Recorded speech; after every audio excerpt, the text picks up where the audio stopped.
How is it going today, ladies and gentlemen? It is that one guy back at it again with the lovely cast, friends, crew. I don't know what to call them, but a bunch of nerds coming together to play D&D and Platinum Star City. We're on episode 24, and last we left off, oh boy, the emotions. Oh, my camera froze. So as I fix my dice cam so you don't just see my wrists, chat, how are we feeling today? And cast, how are you feeling today? I'm feeling good. Trying to kill us. for sure. Am I though? No. I feel like he's leading us into a trap. Am I though? Yes. Good. It's just a question that you always have, because honestly, you never know. But nonetheless, You do know. hat off. Never. I just want to say our group, okay, is scared of mimics. Doppelgangers. Doppelgangers. Mimics are a Doppelgangers. different thing. No, but from the They're beginning, still we've been scared nervous of 'em. We've been scared about mimics because Josh just seems the type. But then we've gotten nothing but doppelgangers. Thank you. And in a one shot, Josh killed me. That wasn't So now live. I'm terrified of dying. They need context, because that's not fair. Well, that's the context I gave. In a one shot, you Context is killed you me. murdered her. With the behemoth. That's Not not behemoth, beholder. context. That's No, a the threat. beholder. So I am scared. Yes. Yep, losing a character in a one shot, we still hold on. Yeah, for me personally, I still hold on to those characters and their backstories that I created even for that one episode sticks with me. So when the character does die, even in a one shot, yes, it affects. As a DM, and I have two players that were there for my Thursday night that can attest to this, I get uncomfortable when I kill a character. I don't like Almost it, did. but it's a Yeah, you almost killed Timothy on his first ever episode. I already had a backup plan to save you from there, so that was not going to be a permadeath. That was just going to be the showing the seriousness of what this world is like, because there is a chance that these players can die, and it's terrifying. I'm okay with it. But You nonetheless, almost killed Ren, though. no, I killed her. That's You the did. Thursday night group. You did kill Ren. She did die. She went to the afterlife, asked for the Matron of Ravens to take her over. She refused, and became part of the Veil. And then one of the other We had a friend NPCs, fight a god. one of the other NPCs did not like that once they heard of it, and there was a whole issue. But that's context that you guys will never understand. Oh, I wish I could. I want to do an in-person D&D so badly again. You have no idea. Just gotta, I miss my in-person D&D. you just gotta move to the West Coast. We can get a D&D I am house on the fucking West Coast. a little more north. Not A little less north. He lives Where's up north that? Washington. Oh, a little less north. Not south, less north. Literally, like, Oh. a bridge away from me, bro. We're gonna go ahead and introduce today's characters. We will be having special things happening later in the episode, so don't be too surprised. But we've been playing this for a while. No, be surprised. Don't be surprised. No, be surprised. Oh, be surprised. Yes. Don't be suspicious. Don't be suspicious. No, sorry, I'm tangenting. Let's introduce the characters that we have thus far. Starting with the left on my screen, going right. Leah, go ahead and introduce yourself and the character you're playing. Rage, and I play Leah. I may or may not have been fucking around with Una's magical plans and have done something to my face in the process. So please pardon me and my slurriness tonight. We'll get to that in a minute. Timothy. Hi, I'm Pi. I play our fairy bard, Timothy. Timothy is madly in love with Theo. Best friend Delphi. Has severe trust issues when it comes to anyone new because of past issues. If you haven't seen them, go back and rewatch our VODs. That's But great. yeah, The VODs are on that one guy's channel. That one guy Yeah. plays That's the whole one. playlist. She does, but that's the whole thing. She. I'm We're just changing answering. genders here. Answering Nate's question. Okay. I'm reading chat. I pay attention to chat. They're important to me, just like they're important to y'all. This patron guy gives you coins. I want you to know I understood what you meant. I too read Thank chat. you. I was looking can't at read something chat without else. Seeing Okay. things I don't want to see. I'm looking at something else. So when I heard she does, I was like, "Excuse you."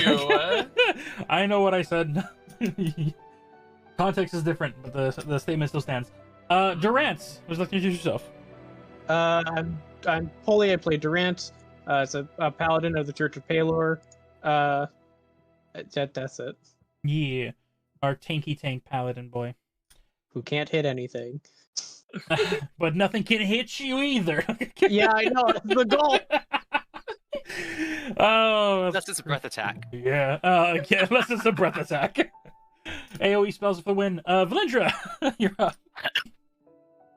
I'm Valisk. I play Valindra, a Wood Elf Ranger rogue. Hides in the shadows, sleeps in the trees. You cannot find her because of the leaves. I don't know where I was going with that. Delphi, you're up. You're mute.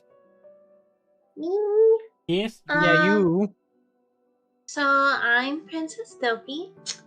This kingdom you see behind all of our little pictures is my home. And my mom is in a coma, basically, on her deathbed. We're trying to solve that. And my sister, who is supposed to be queen soon, is upset because her fiance, ex-fiance, seems to have been from an assassin family, and there's like question to whether he had a real hand into all of it, but I think we're at the point where we don't think that. I don't know. There's been a lot going on. Delphi's not here for any of it. And also we need to fix Timothy's family, because my kingdom's council is a bunch of bitches. Okay. Well, I guess that's it. I'm a wizard. You're a wizard, Sass. You're a wizard, I'm a- Delphi. You're a hairy wizard. I don't know My what hair is that was. I'm a wizard, and I'm a fairy, and a princess, and yeah, okay. Me being the I know there's Una left, but I gotta do something real quick. Me being the haphazardless streamer that I am, I forgot to do small things. So if you hear the sounds of roaring, chasing individuals, don't worry, I'm changing the notifications that I forgot to do.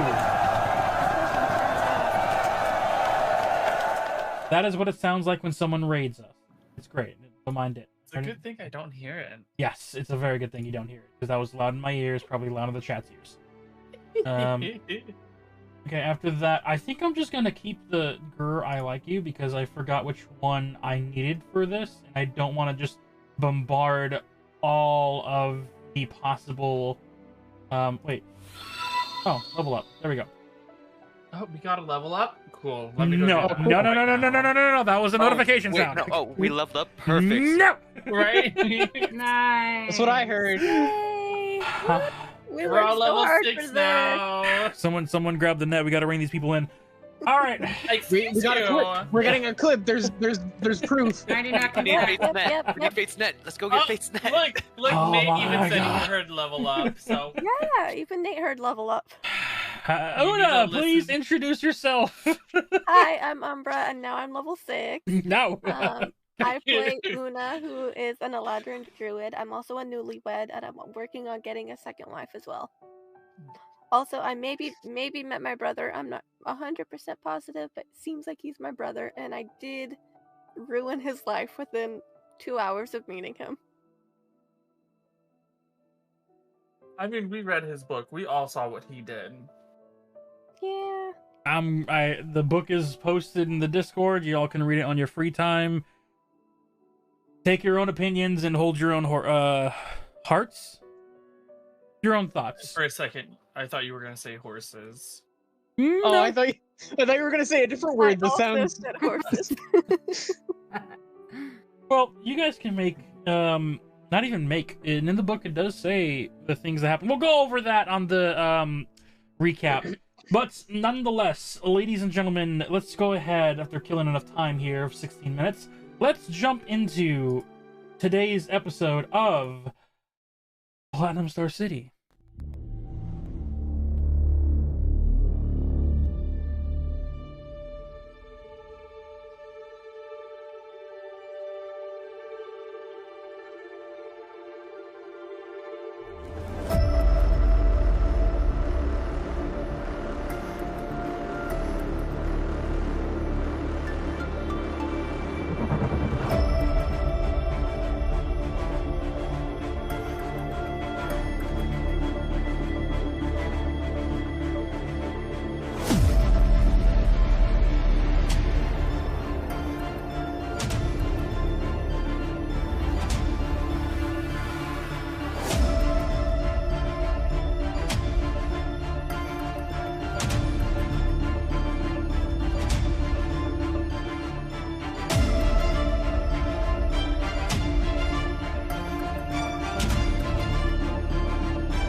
And welcome back.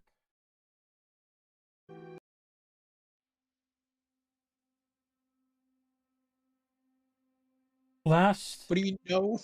I said, "Oh, You guys are live. no." Yeah, I know. Okay. Last we left off, after our group had successfully snuck in to Narka's sleeping quarters, a room next to Laurel's bed room, space between that, they found a journal that Narka had created, starting on his journey of his family of assassins. Finding such a journal and triggering a trap that they have yet to know what he used, Narka was alerted of this. Had the group returned back to the Queen's bedroom, where our heroes returned to before he arrived. Theo and Timothy had a nice evening out before wrapping up their shopping lists and getting items ready for the next day, and also converging in this room, where a heated discussion was rising very quickly. Accusations led to proof, proof led to misunderstandings, and misunderstandings led to statements. Statements of mistrust. Statements of true questioning, which led Narka to try and escape, leave. But before he could, a spell was casted on him, ruining his concentration as he fell over to the floor, cackling, laughing uncontrollably as the bard forces him to laugh. And amongst the laughter, as tears begin to stream down his face, Valindra approaches and puts him in a memory capsule, an item used by doppelgangers to abstract memories over time. The individual trapped inside. After doing so, Delphi had the head of security, Oscar, collect some guards and be on standby as the quick emotional turmoil that was hitting Laurel was enough that she needed a break, going to her room to just breathe for a moment. While they were all on standby and a short rest took place, the first few memories entered into Valindra's head. The past 3 days of Narka attempting to try and understand this poison, with the repeated mindsets, words of a remorseful cry that he will save the queen, and then the reading of the book as Timothy reads it out loud for the room, as our heroes and players learn that Narka was sent by his assassin family after his training was done to take out Delphi. Although he could not go through with it. He did not dare want to hurt the sisters and friends that he had created.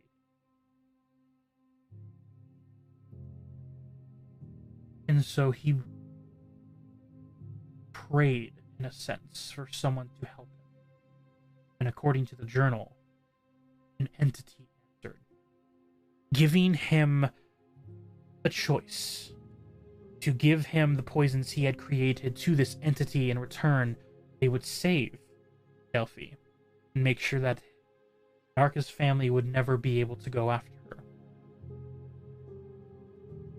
And according to the journal, the deal was upheld, as Narka returned back to his family estate to find it sundered.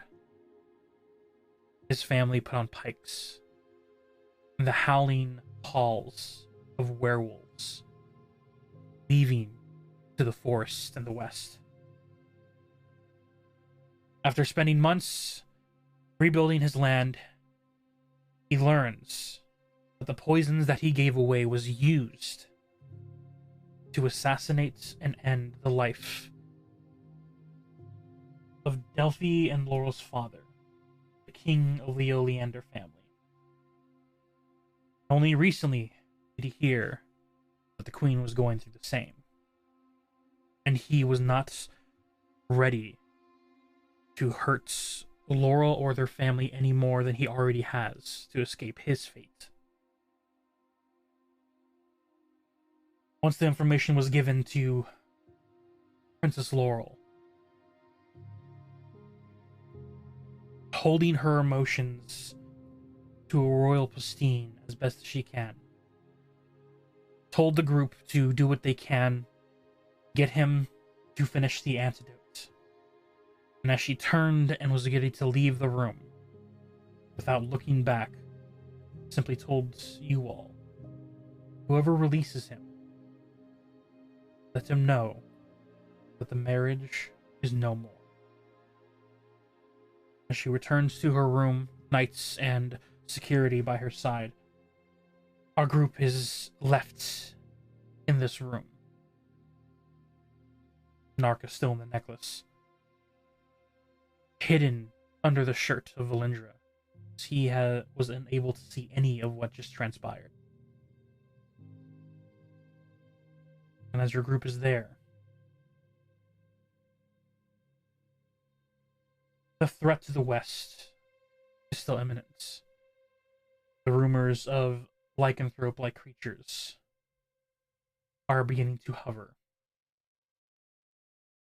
and there are still council members that have control, that our group is contemplating what to do about them. We'll put them in our necklaces too.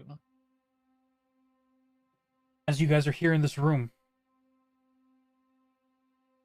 what do? As it is barely as crazy as it sounds, barely close to 1 in the afternoon. A few of us left, by the way, remember? Yeah, quite a few of us have already left the room. You went to go search for soldiers, or I left with Oscar. you left with Oscar security to collect With more Oscar, Una, and one other person, 2 other people. to collect people that Oscar trusts. Yes. And Timothy went with Theo and his parents to their room. Yep. So it's whoever is left in this room. I believe I stayed because no other guards stayed again. As Durant, Delphi, and the Queen remain in this room. Is there anything the two of you do immediately as you see everyone else moving on to their destinations?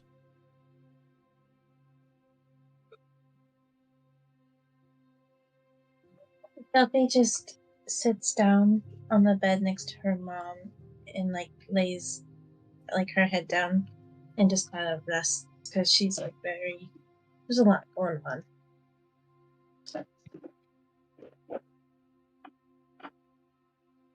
Okay.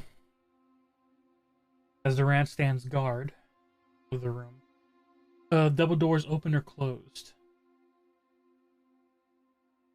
And if so, if they are closed, Durant, what side of the door are you staying on?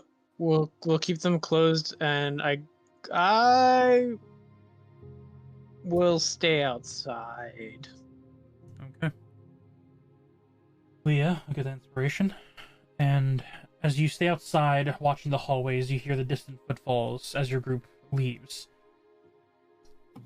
Which group would like to partake in their current actions first? Timothy with Theo, or your group going to collect people that Oscar trusts? I don't care.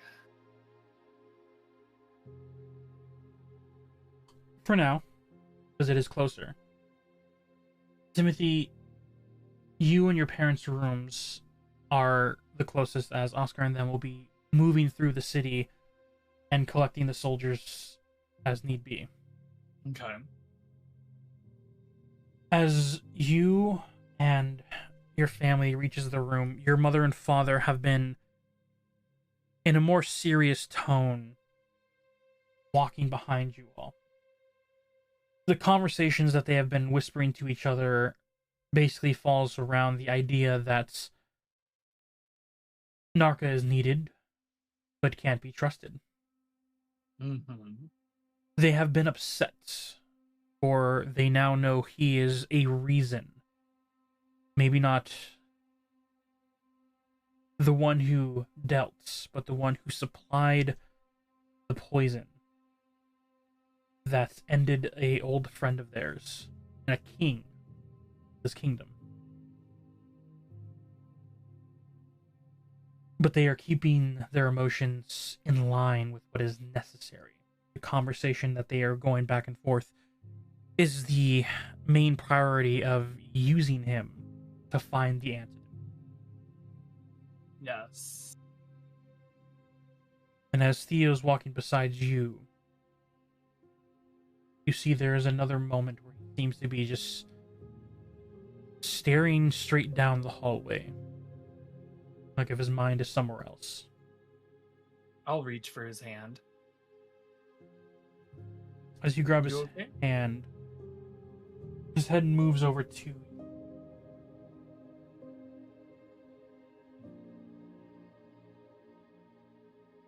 I'm fine. You sure?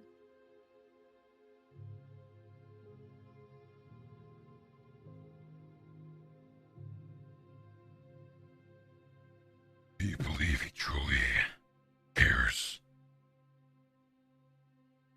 for the princess?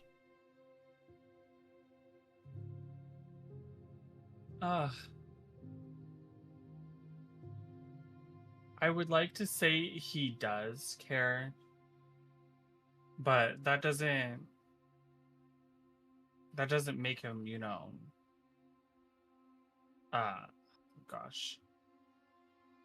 I'm trying to figure my words out. That doesn't make what his past self did okay.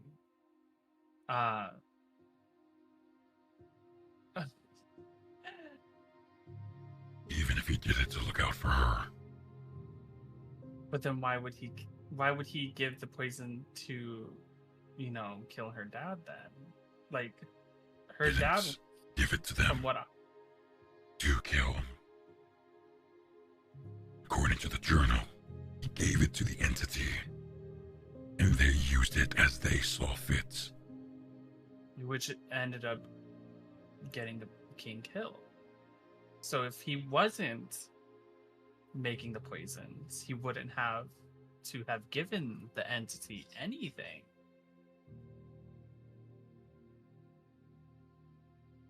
He was trapped in a destiny that he did not desire. And he saw a way out. With that, Timothy both nods.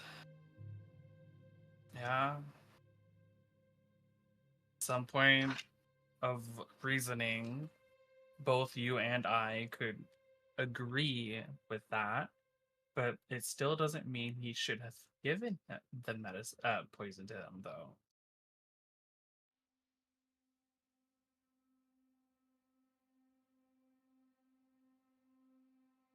What price would you pay to save those that you care? Yeah.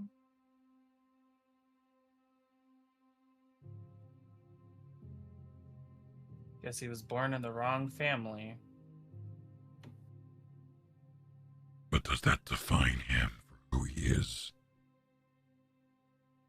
Seeing as how his book said that he was glad to be away from them, a little bit on the no side, but he still does what they taught him. So not anymore.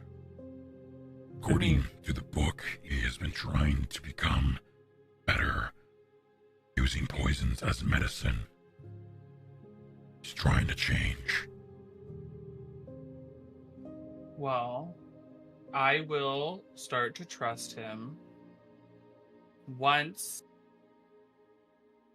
Valindra knows if he can save him with the memories.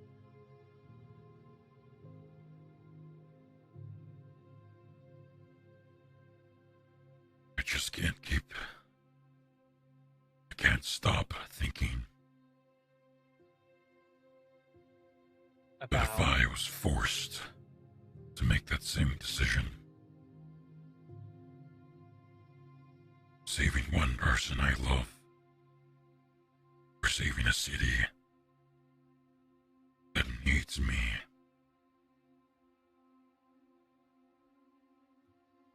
which one do I let go? He looks into your eyes.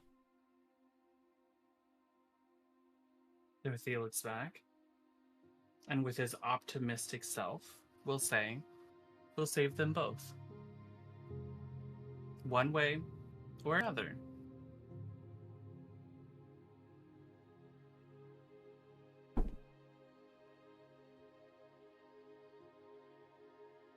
You watch as he is thinking. His thought process is heavy before that slow smile grows as he just can't maintain it or keep it away when looking at you. Timothy will smile back and give him a wink. And then, I'm assuming at this point in time, we got to the door. Indeed, you have. And then Timothy will open it for everyone.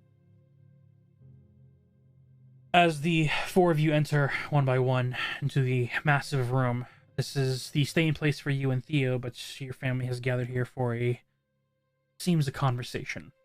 Yes. Timothy will lead them to like a table.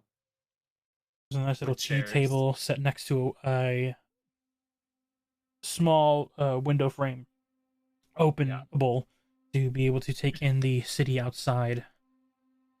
I think we're going to leave the window closed. Okay.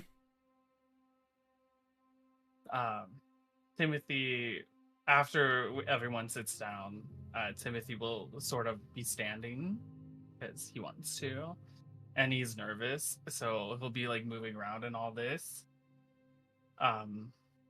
Timothy will bring up the conversation that he and Theo had in the jewelry store about us possibly moving back here. So Timothy will look at his parents. So I had a request. Well, no, it's not a request. It was a suggestion from a certain wonderful dragonborn. He was thinking that we could possibly come back home with you guys. Oh. Yes. And to stay. I don't know for how long. From what he says, it seems like he wants to stay for a while. But there's just the message from Clara that is sitting on my mind. I know he doesn't want. I have a feeling he doesn't want to. But like he also does want to help her. But I would like to go back. But of course, once everything's done there, I would like to agree, looking at Theo, to your suggestion, Theo. But only if you will go back home with us and help. You see Theo taking in a breath in of contemplation before relieving the heavy thought processes with a sigh and looking to you. I'm willing to do whatever you wish to do. If you wish to go back and help, we will. I would. I don't want to leave her there and have the possibility of her getting taken out too. If there's a chance to save her, I'm going to take it. They will be safe. Would not have left them unprotected. True. But still, there's no harm in helping more. Of course. We'll head back as soon as everyone's ready. Alright. And then with that, Timothy will look back at his parents. You guys, Timothy points at them and is bringing his serious point out. I need you guys to promise me that no matter what, you guys will take care of yourselves. We get captured one time and our son thinks we're incompetent. See, your father turns to that comment that your mother made and goes, well, we were captured for a few months by doppelgangers. It's unexpected. But, nonetheless, we can handle ourselves just fine, son. Okay, but with the lycanthropes, you guys need to actually take care of yourselves. We're going to be working with Oscar to fortify the kingdom and hopefully have enough soldiers defending the refugees on the outskirts. Okay. If they're coming from the west, we should be able to solidify our defense forces there, but that'll be Oscar's decision. I'll look over at Theo. I know you don't like to think of yourself as a quote-unquote king, but do you think if you talk to Golden Paw that he would be able to do something on his end and help too? Theo looks to you after taking in that idea. I think whatever they're going through at the Star City needs to be taken care of before any idea of reinforcements can be sent here. Nice. But do you think it's a possibility? It should be. Okay. Okay. All right. So, do we got a plan? Like, are we all fine with this? Mom, Dad.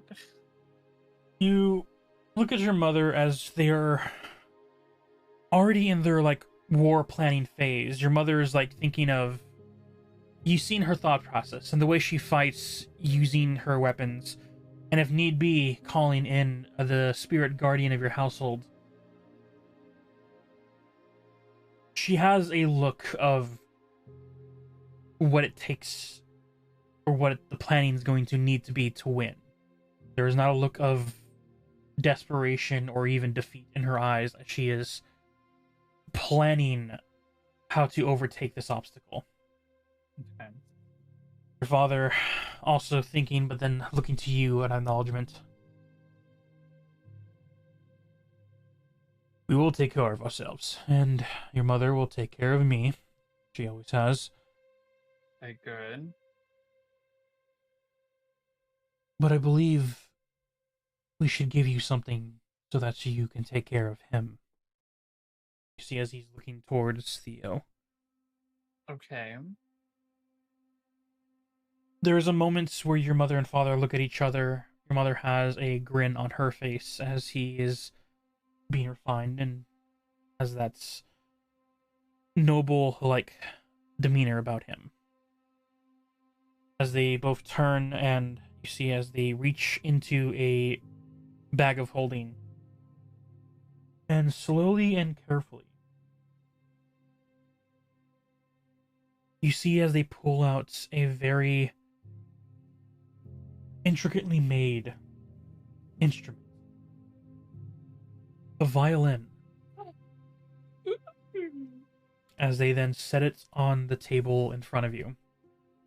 Timothy will go over it. Well, he's standing in front of the table. He'll pick it up and he'll look at Theo. He's like, I got a new one. This was gonna be a wedding present. So could be. As she looks over to Theo as he very smiley acknowledges that comment, but does not answer. Timothy looks at his mom and he'll slyly give her a wink. She smiles back to you. This was a custom-made instrument, imbued with some magic, need be, to help amplify your own. Okay. If you do use it in combat, you take care of it. It is just like a sword, needing to be polished and refined, well tuned after every combat. Yep.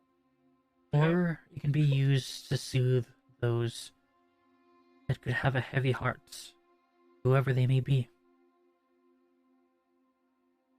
Do you have any suggestions?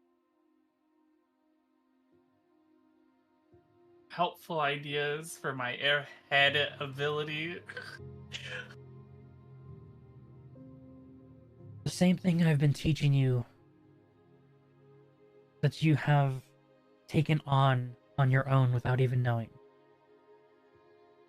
Be yourself. Trust in those that you truly can call your friends. Or With that, partners. Timothy will look at Theo.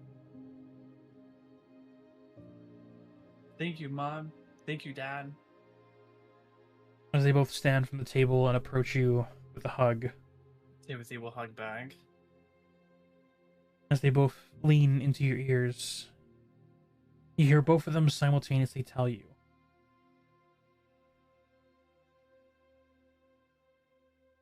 as our family name suggests, when we need to, we will create thorns to protect those that can enrich soul.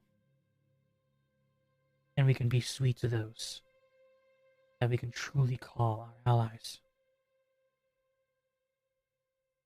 Yeah. Hold your name strong,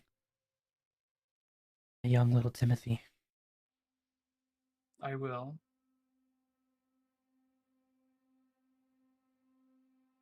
They pull back and look to Theo. Your father speaks up, and then your mother right after. Take care of him. Might be our only son. But I feel like he is soon to be your partner. If I know my son at all.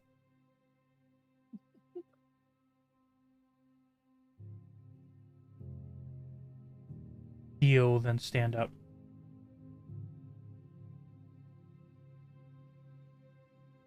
I pledge this to you now. With my life, I will make sure no harm comes to him.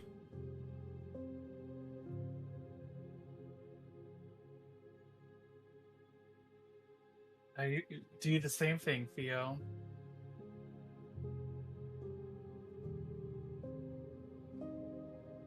As you guys are in this room, is there any other conversations you wish to have to them? Mm.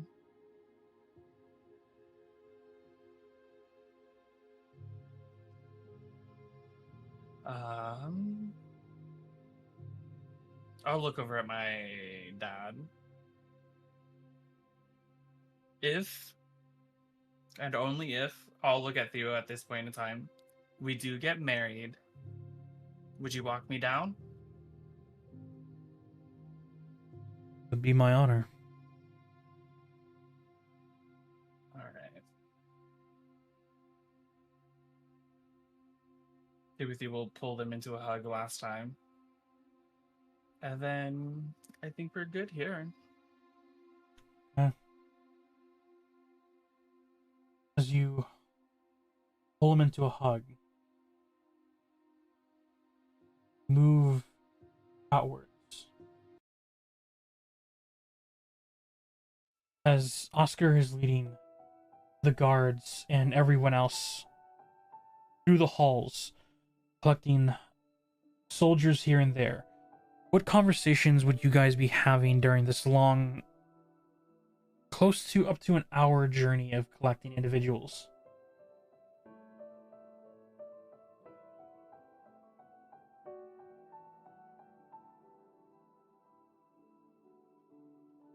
If any conversations at all. Velis might be muted. What's up? It's your turn. Oh, Well, it's fine. your groups, because it is you, I believe, Una, and Alien following, along with Ela, following And Oscar, Leah. and Leah, who, as you turn around, Una, wait, are you the one with the high passive perception?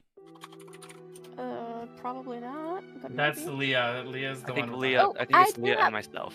I have 16 for You have passive 16, perception. yeah, and so does Valindra. I have 17 and Leah has 18. You both Damn, are... perspective as fuck. Yeah. That level up to level 5 helped a lot. Yep. Wait, You mean to level what? 6? Yes, to level 6. No, you're still level 5. You... That's not what the bot says. No, I'm pretty sure we're level 6. You're level 5. Don't do this to me. I'm We looking have at your... clip says otherwise. I am We have looking... a clip to prove it. I am looking at your guys' character sheets right now. But the problem is we have so many one-shot characters that I actually have to scroll and search for your individual names now. Just say we're level 6. We hear what you're saying, but We I do also heard recall what you previously said. we You are started as level heard, 6 today. but No, no. we heard what you said, and we also heard what you said earlier, which is what No. Yeah, we're going we're by. choosing Congratulating us on a to job believe well what you said done. earlier. And then Uh-huh. we leveled up. Yeah.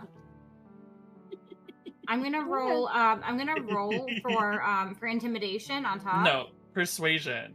Persuasion. Yes, I'm rolling for Yeah, persuasion. persuasion on You top. have a high DC difficulty.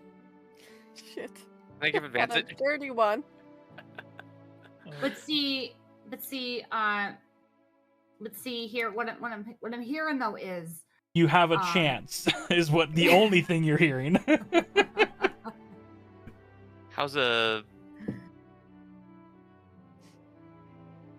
Give me a Who's second. Remember, this is rolling persuasion. This is a skill check, so No. a natural 23. 20 only can get you with your plus. Hey, Pie, roll one of your natural 20s. No, he is not here right now. I could be. I No. got 23. Timothy just walks out of a portal. Just, hey guys. I can just imagine this being like a Deadpool moment where you're like literally arguing with a deity in the sky. Can we level up yet? And no. What if we persuade you? Maybe. All right, bringing it back in. 23. Bringing it back in, we're level No. 6, yes? No. As you guys are walking through the halls, the two of you look back and see as in the nervous state walking behind the group of you.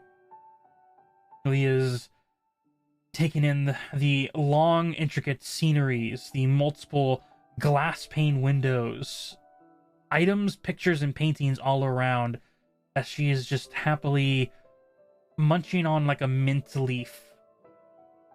Walking through this area has a great flavor to it. Texture's calming. Leah, what are you chewing on? What is that? What's in your I- mouth? I found it out in that greenhouse. I think they're called. We were there with Okay, so hold on. Knoxon? I don't know his name. No, hand them to me. A lot of that is poison. Leah! It's good. Do you want to? It's good. It's like a minty flavor. Can you hand it to me, please? Can I do a She medicine goes over. check? She goes over, puts the leaf in Una's hands. Can I do a medicine check? Make a medicine What did check. What did she ingest? That was a 12. She chewed it too much. I don't know what it is. Well, you do. 12 is pretty good for what it is, because it is a simple, very well-known plant. The essence of this plant, on its base level, is a very light numbing agent. Added with arcane magic, this flower came from being in that specific green room, it might have a stronger effect of a numbing agent. So this is hedge fume wort. You may be good. You're gonna be a little numb for a bit, Leah.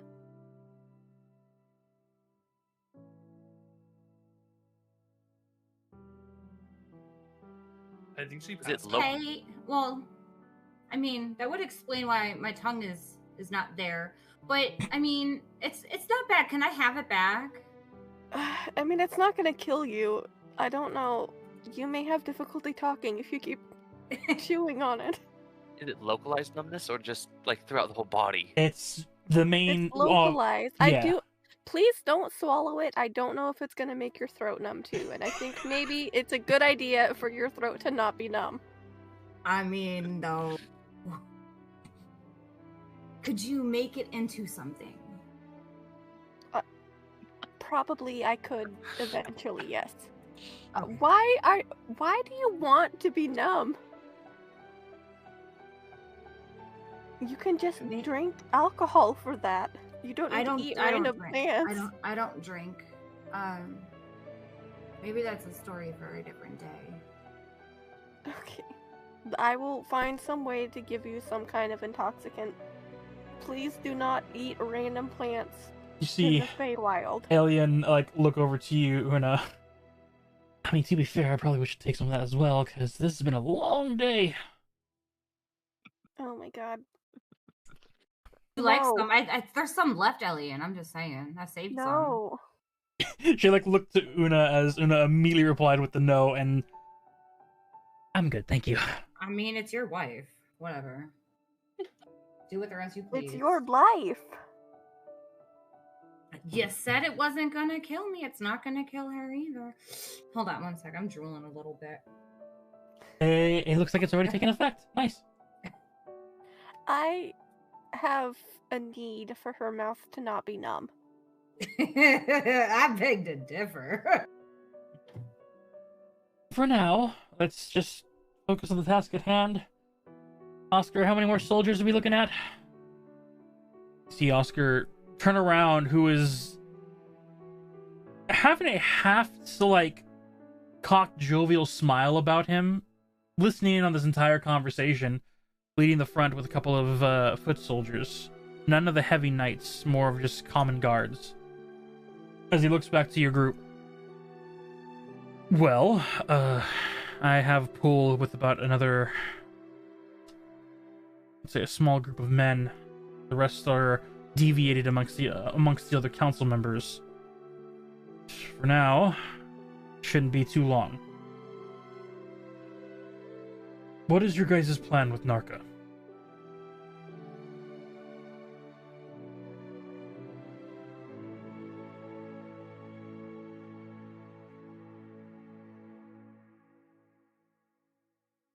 Hello. Yes, I'm thinking. Okay. I'm updating my flower list. To be fair, I immediately wrote it down when you said hedge fume wort. Uh-huh. I just wrote that down. Sure, let's go with that. It's in my list. It's in the list. This flower shop.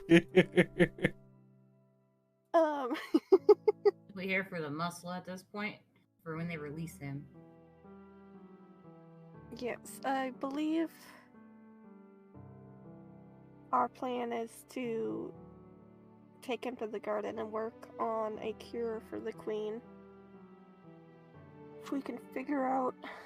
Ugh.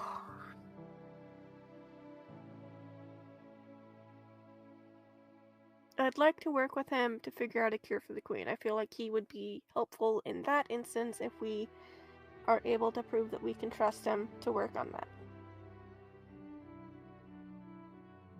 Very well. I'll have a couple of soldiers posted with you. I can even send a mage if he tries to use magic once again. They are good with keeping magic at bay. That may be helpful. Do you think we should, It's gonna take a while for me to collect the other soldiers. We'll be gathering back up, on Delphi's orders, Princess Delphi's orders. Do you all wish to head to the green room now? It'd be down that hall over there.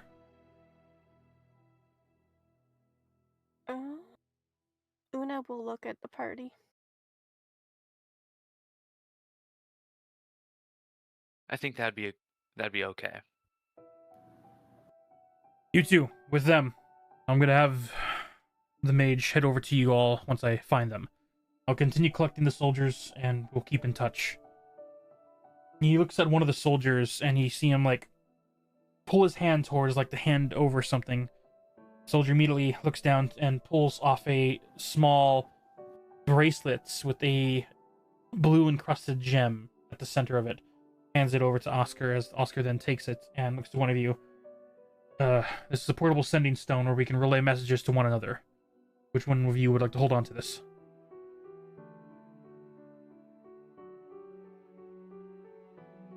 I'm so sorry, what is it? The sending relay stone. Be able to communicate with each other if need be. I have one to communicate with Elian, so I don't think I necessarily need one. Rolls communicates with me. Oh, yeah, I can hold on to it. Or Valindra, do you want it? I'll hold on to it as you're gonna be. Having your hands busy. Sounds like a plan. as he hands over the bracelet to you, Valindra. You attire it to your wrists, and as you do, you see as the bracelet slowly but comfortably snugs against your arm to rest. As you have that, and Oscar looks to the two guards as they will follow you guys. He looks at you guys one last time before heading out. Looks to Valindra. It'll be up to you, but feel free to let Narka know of Princess Laurel's decision about the wedding at your own discretion. I will. Personally, for incentive, I would probably hold off that information.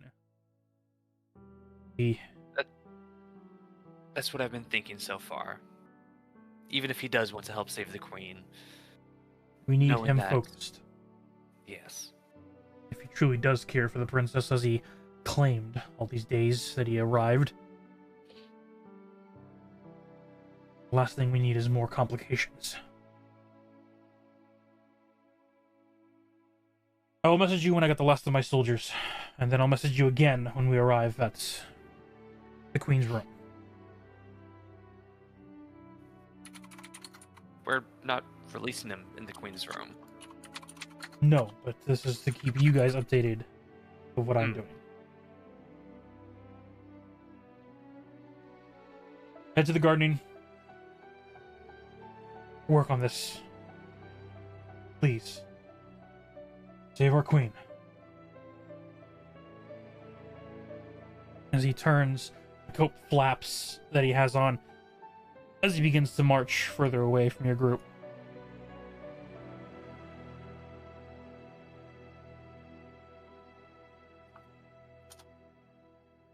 Your group begins to head towards the green room, I take it?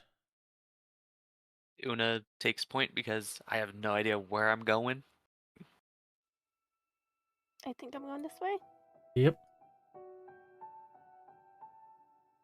Timothy's in his own room. Narka's with you guys at the necklace. As you make your way down the long hallways, you see the other medical individuals, clerics, still working in the common green room and medical bay. As you guys walk past them with the 2-foot soldiers into the arcane glass tunnel that leads to the enhanced green room. You get to the door and you see that it has that arcane seal that's Narka used something to open.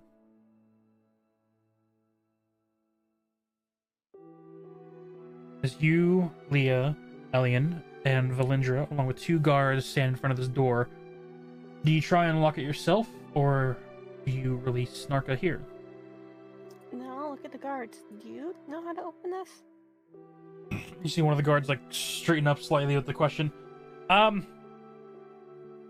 Not really. Who'd never been inside the green room. Narka kind of kept that under lock and key. Can I roll Arcana on the door? Same. Both of you make an Arcana check. I got a 22. Actually, considering this is her specialty, Alien will roll as well. I got a 17. Ooh. Do we need to zoom in a little more on this camera here? Hopefully it doesn't. You got a 23, Una? I got a 22. 22. You Do said I need a 23? no. I was just asking if you got 23 or 22, basically. Valindra, you got a 19. 17. 17. Valindra, looking at the lock, you see there's an arcane nature to it, but you do not know if it is a pattern-based, if it is DNA, what type of magic intricate. It is well-y kept locked. Una, you're able to recognize that this is an old arcane lock that your family used every now and then for their more secret vault stuff. Intricate to one's own DNA mixed with arcane magic. And as you see Elian look at it with a 26, I think I can get past this. Do you have any arcane plants that Narka created? Well, we had some and Leah ate them. There's gotta be some left over, right? She didn't eat all of it. Leah? Yes. You see, as she's like munching on another leaf, but has like a good little small, like not a bouquet, but like a small, like 2 to 3 of the petaled flowers. Those Maybe work. use the leaves. She takes one of the flowers, just leaving the rest to Leah. Thank you. Goes over, and you see as she uses a intricate type of instruments together. She's not a magic caster, but you see as she uses intricate tools, artifacts, as one of them seems to abstract arcane and place itself on a sheet of paper. And as she puts the paper against the printing, you see as she mutters to herself as she is going through her memories, as when she first followed you guys down here. Draws an arcane pattern on the back of the paper pressed against the lock.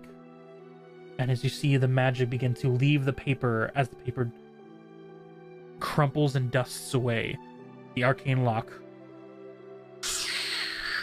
unlocks as the sliding doors move open. Oh yeah, I'm that good. I lean to Una's ear. See, aren't you glad I took them? I appreciate that you stole them. Barred with intents of devouring is how I look at it. Yeah. But it worked out in the end. You guys enter inside. You see the same work tables, flowers on the walls and everything, some hanging, and the scientific instruments at the table at the far end wall.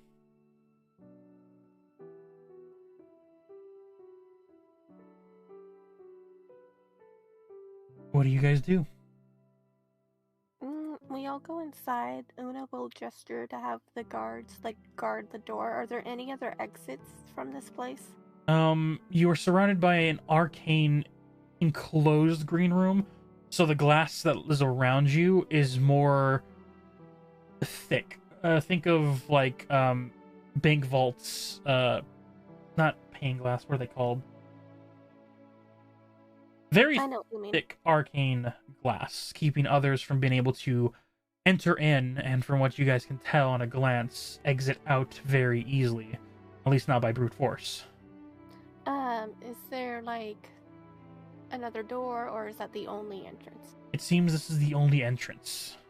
Okay, then the guards can guard the door. And Outside then or in?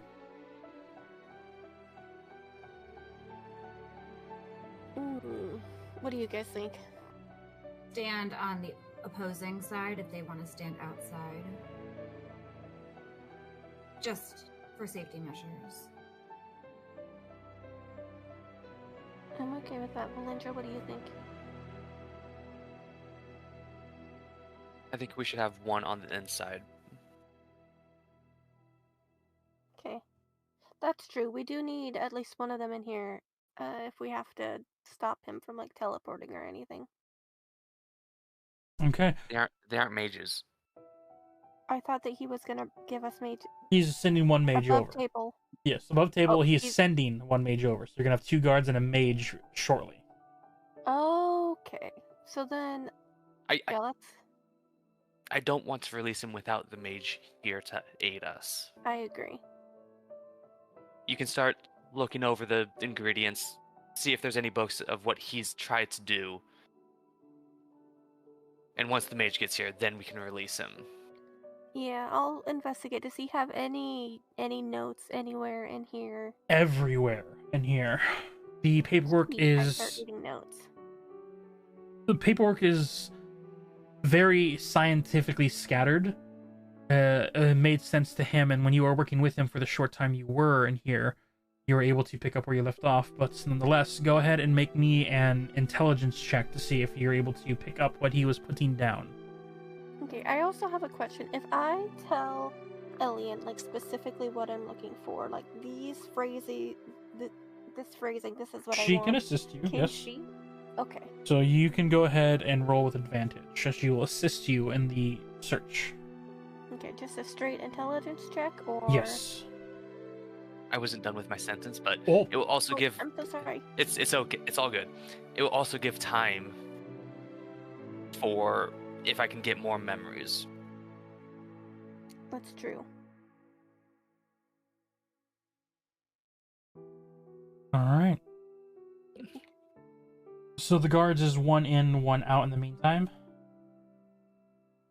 Yes. Okay. As you begin to search over the research, Valinger waiting for more memories to bestow themselves upon him. Una, would you roll with your advantage? I got an 11. Did you use your I did. That was with advantage. Yep. Did you use your inspiration? No, I don't want to use it yet. Wow, what happened to the one where she would use it whenever? Cause we're about to try and convince him to help us. I'd like to have it in my pocket. Well, very well then. As you begin trying to search, Alien bringing you paperwork. This paperwork you've already gone over when you were first here.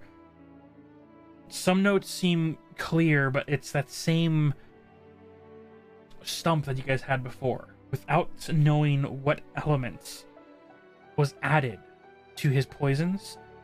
And antidotes is too risky to just create. Does Valindra get any more memories, and any specifically about him working in the greenhouse?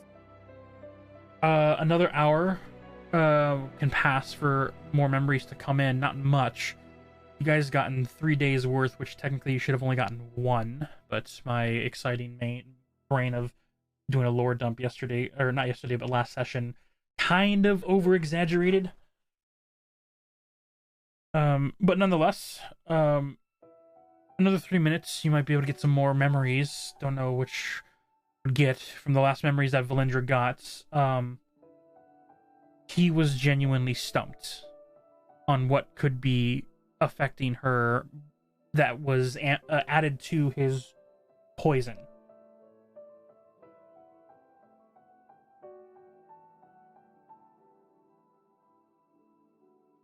If you guys fumble around for 30 minutes trying to figure out things but can't, it'll take 30 minutes for the mage to arrive.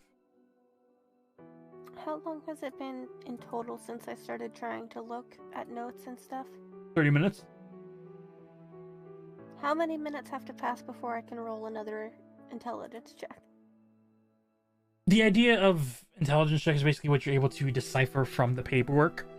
Making multiple checks for the same thing isn't how it was designed to be. It was more of a, are you able to understand the notes, not of just over time, but overall. So overall, these notes make sense to you as what you guys were talking about, but that's as far as that would go. It's not like the notes have anything different in them. It's just what they are currently available. And what they're available is he didn't know. Okay. And you said that there in the greenhouse there was, like, correct me if I'm wrong, is there like stuff that can be used to make potions? Oh, and yes. investigate potions? Okay. Do I have with me the because I made the cure for the blood thinning thing. Do I have any remnants of that poison left? Blood thinning? The poison that they changed my poison? Oh, the one that was used on For Valindra. Yeah. You do have some.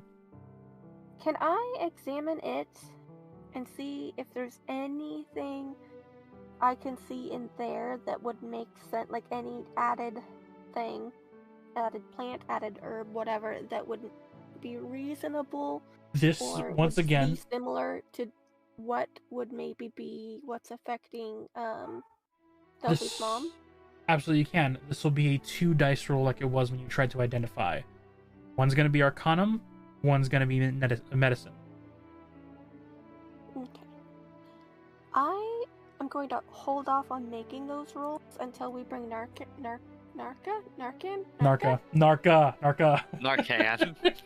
Just say Nar. I mean, at this You said point, you said we can Nar- do you some said of that. Narcan because of the whatevers we were talking about in Outlast. Because we're talking about also medicine, and Narcan is a very helpful medicine. I choose to believe it's because we brought it up in Outlast. Yeah, we did talk about it in Outlast. Yeah, I'm gonna Keep hold chewing off on on those making leaves, those she's gonna because I miss want them. him to make those rolls as well with me if we can get him to agree. Very well. As you prepare your setup alongside his, having everything ready, after the 30 minutes have passed, you hear the knock on the door from the outside.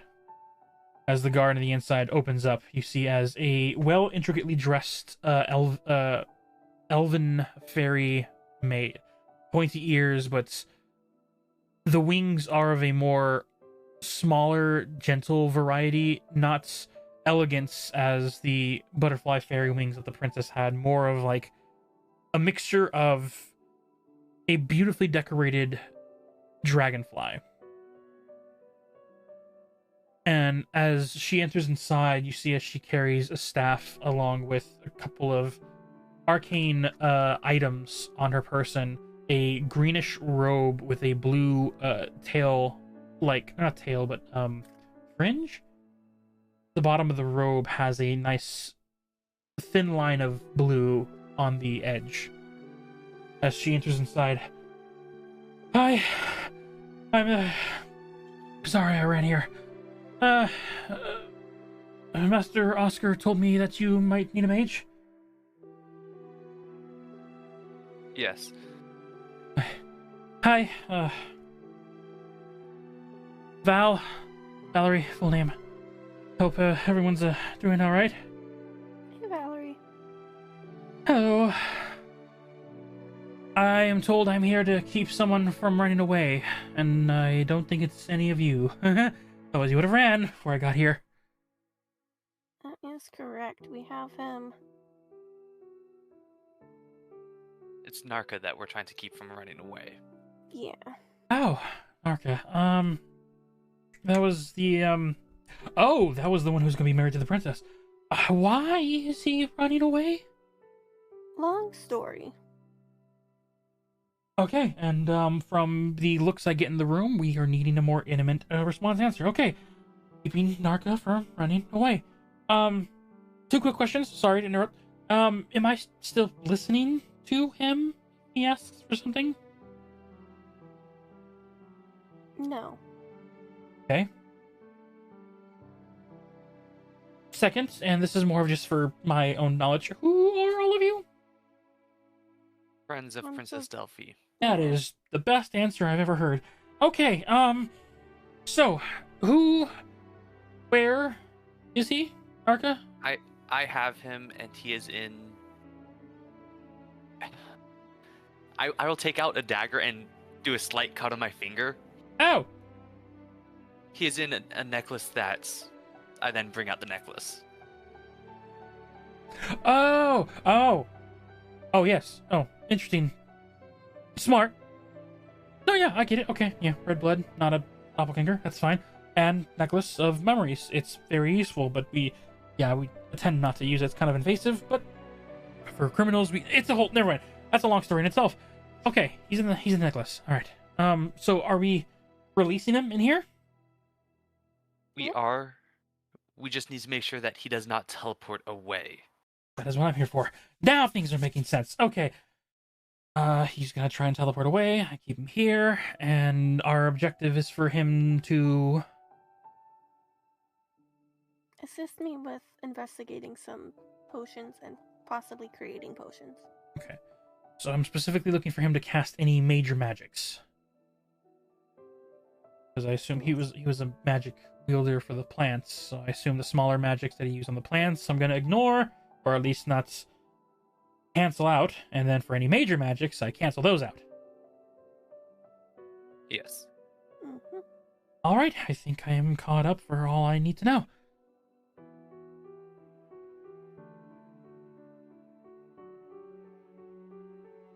She looks at you guys, ready, expectantly. Yep. I'm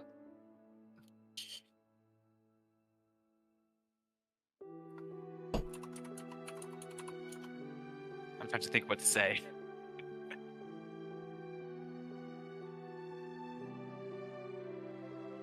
All right, Una, Leah. Ready. I'm ready. I completely forget your wife's name. Elian. Hell yeah. Ellie? Elian. You only hang out with her all the time. I Yeah, once You every technically 2 do weeks. work with her.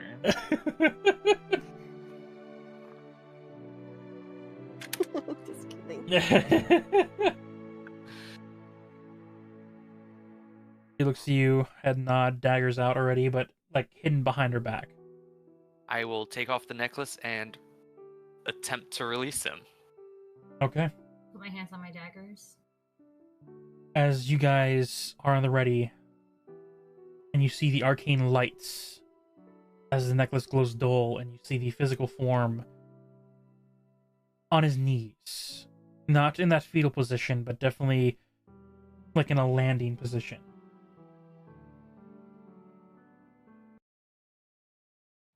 I'll take a crossbow out into one hand and then keep the necklace in the other one. You see him as he takes in the surroundings, looks behind to you, sees everyone, sees the mage.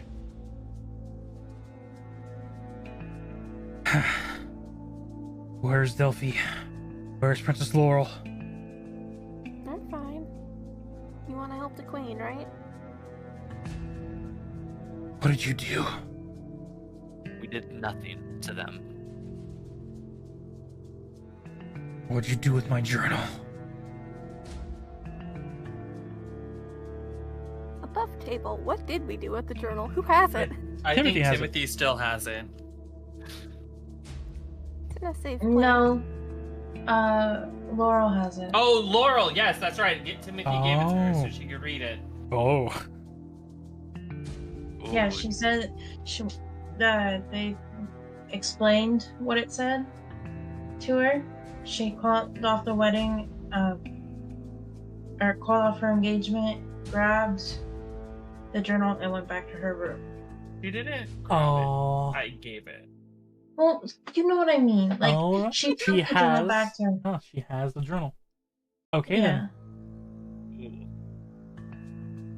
Do you guys tell that to him? No, No. but No. it's in a safe place. The journal and what few memories I got, you truly want to help the queen. You see, as he takes a half second, he is truly observing his surroundings, and you Did he see notice my as he bloody finger? glanced down at your finger. Wait. You're not double. What is going on? Who are you all? I'm a flower shop owner. I'm a florist. Fool. You know more. You made mention you were part of the family. A long time ago. Who are you? I'm Una. Yeah. Above table. What was your original name? If you don't want to say it, you can text it or DM me. Give me 1 second. Because you changed your first and last name. That was the session when you talked to the not Trian, the goddess of Fae.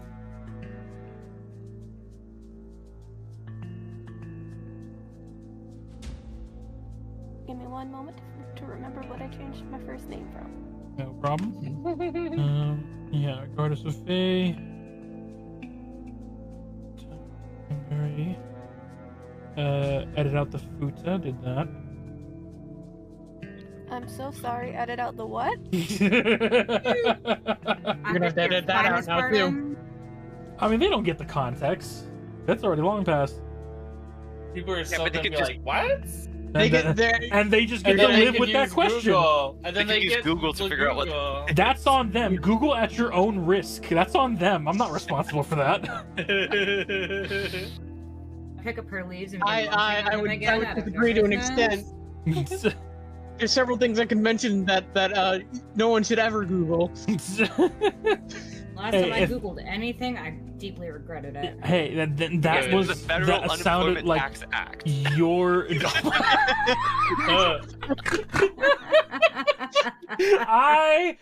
You know what? Do you already have inspiration? You do. Darn, I would have given you DM inspiration for that one. That was great. I now want to write a story, and that's what that means. It's just an Just bait people. It's just an actor. Better unemployed. That's great. Love it. Oh, I wish I could have double inspiration.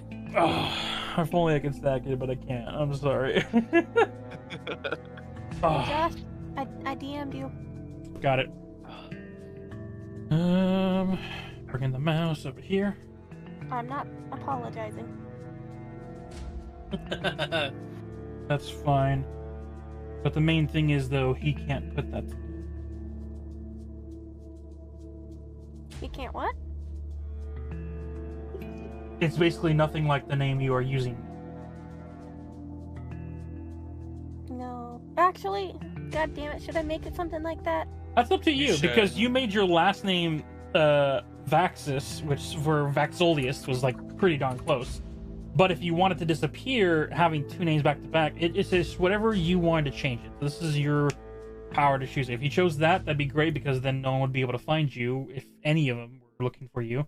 So it's just up to you, whatever name you wish. I am adjusting. All right, Hold on. I am erasing. Your character's real name could be Umbra. It goes from Una to Uno. Uno reverse. Okay.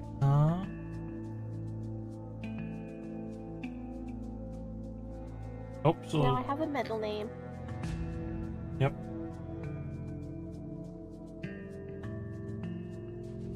And I understand when you said you're not apologizing. That is just fine. Just expect me to butcher that constantly. It's one syllable. Only one syllable? That makes my English The part I brain apologize die. Oh, my English Now brain. I want I'm to see gonna- how it's I'm spelled. gonna butcher the heck out of that if that ever comes up. All right, cool. You know what? I'm gonna make you say it first, so that way I can just hear. Umbra, I will But that- not use it about whatever, but I want to see it. All right. Well, I'll let you decide. I'll let you decide. Hold on. Bruh. You fucking monster. I would like you to spell it out for me phonetically. She did, and I'm still confused.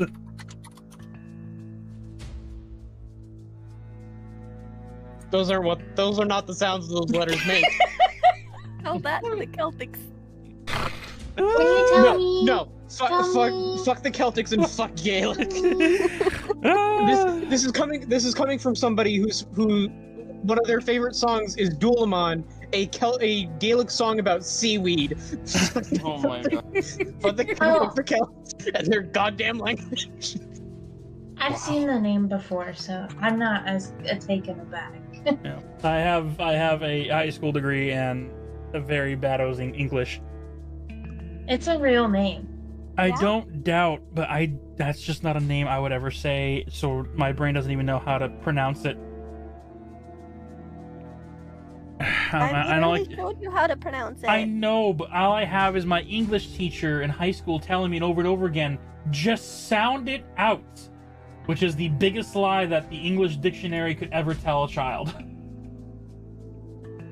I have a book for that teacher Oh my gosh. called P is for Pterodactyl.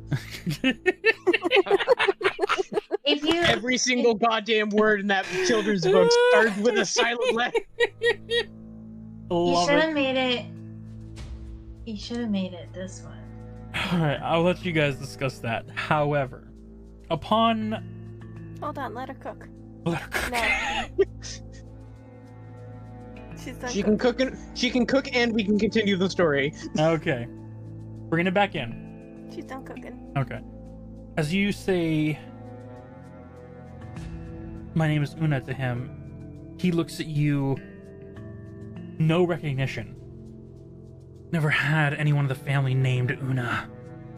I've seen your setup.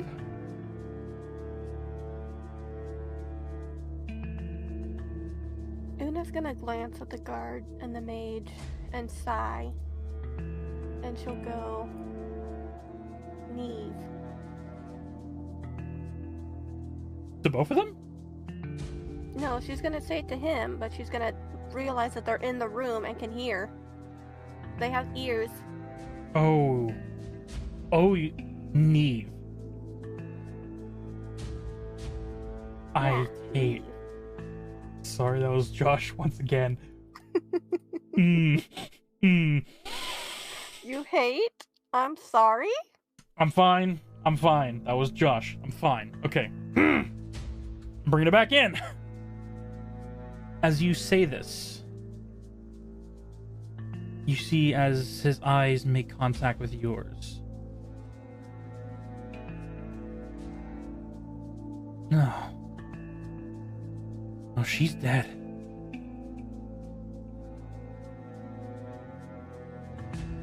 That has been exaggerated.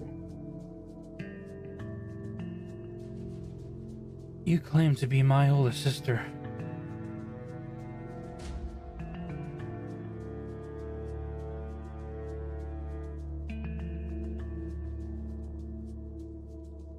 You see there is a buildup of frustration, denial, possible anger. It is just slowly building in every breath he takes. So tell me, either one of two things happens here. One, you explain of how you know that name and why you dare use it. Or two, you explain why you left. Well, it's my name, and I'll use it how I like. And... I'm sorry, did he ask why I left or how I left? Why? Okay, so she'll say, it's my name and I'll use it how I like. And she'll say, I got tired of the killing.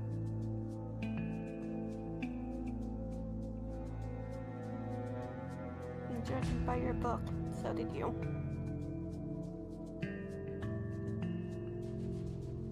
You see him get off of his one knee and now stand at full height. The mage, like, not flinches, but definitely gets in a ready-ish position next to the door, standing next to the guard. As Narka looks to you. Well,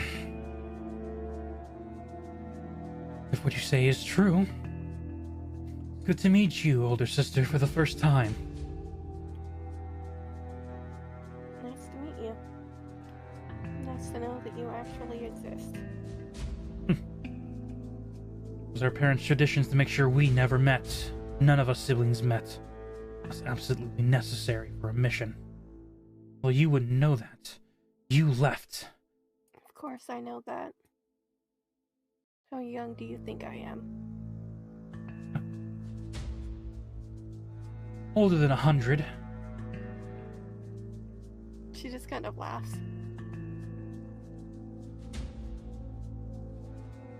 So,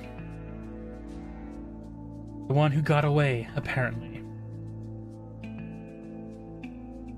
Apparently not as effectively as you did.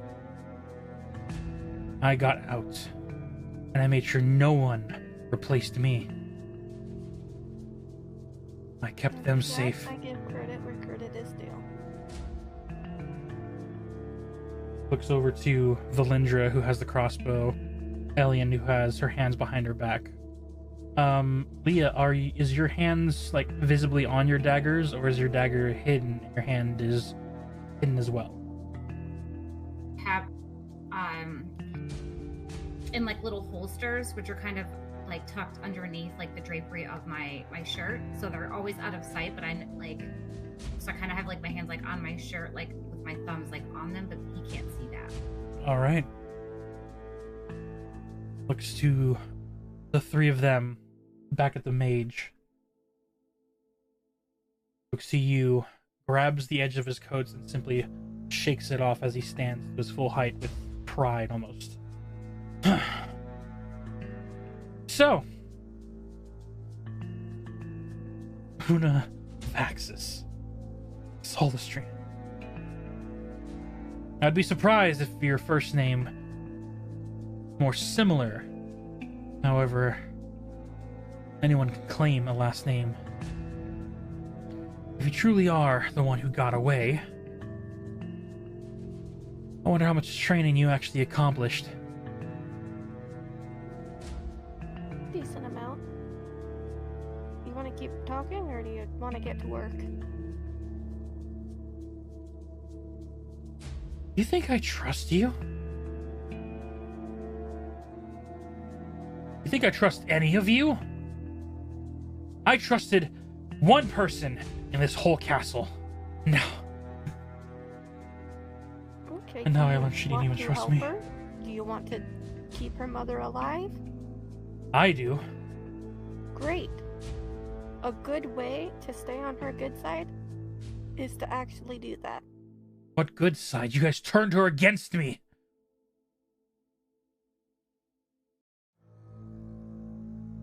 I don't believe you tricked Princess Delphi.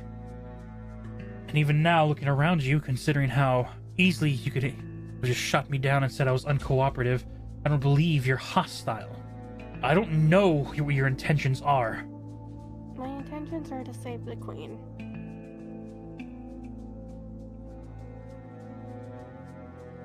Make a persuasion check.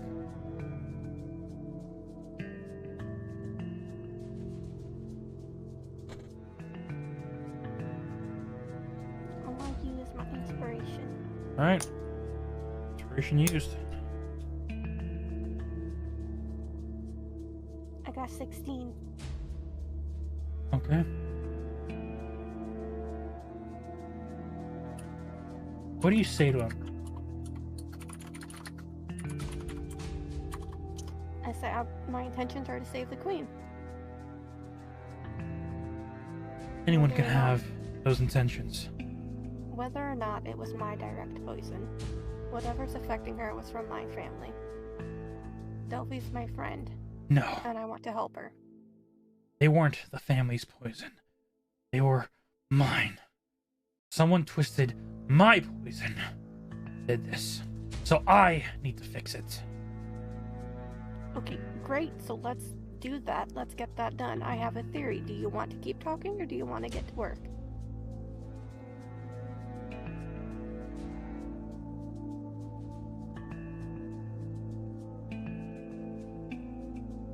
What theory do you have in mind? Someone twisted one of my poisons too. I want to see if there's any similarities between what they used to twist my poison and what they used to twist your poison. Out of curiosity, how long ago was this poison twisted? For someone who got out. Embarrassingly recently.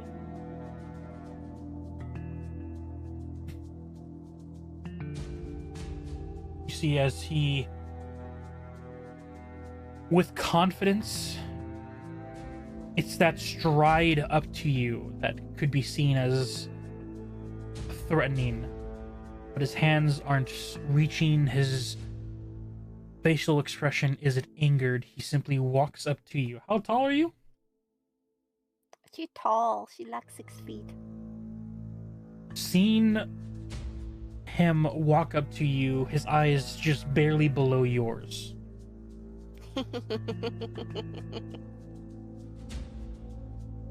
So, Poisoneer, Let me see it then. Una has been leaning against the desk for this entire conversation and didn't move even when he walked up. She's gonna like nod to where she has it placed on the desk. He looks over to it. Begins to lift his hand, but stops to look back at Valindra, who I assume is still having a crossbow pointed at him.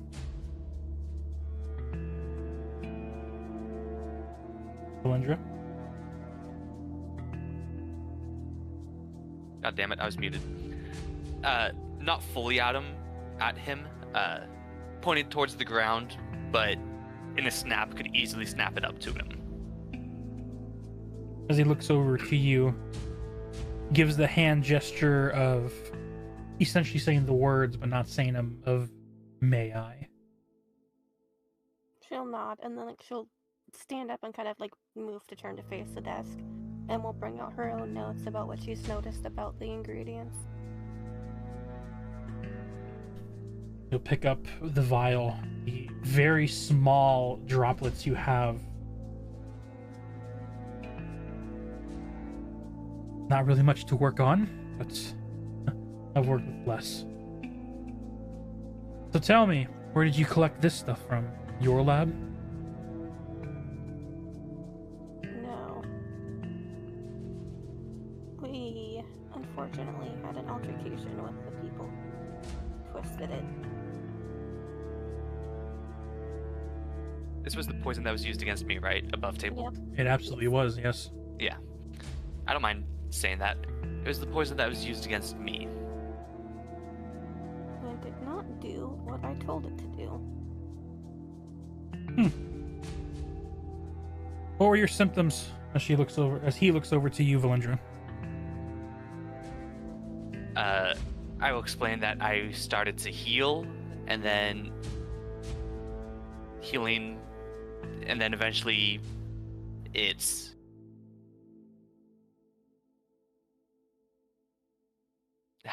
how would I explain that? It first started to heal me, and then it damaged me in one big swoop. You remember getting slashed. You then remember those wounds closing up.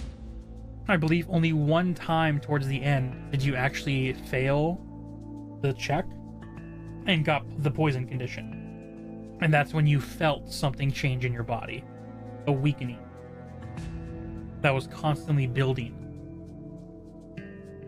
And as you describe this to him, he looks over to you with a, not an epiphany, but an eye of acknowledgement.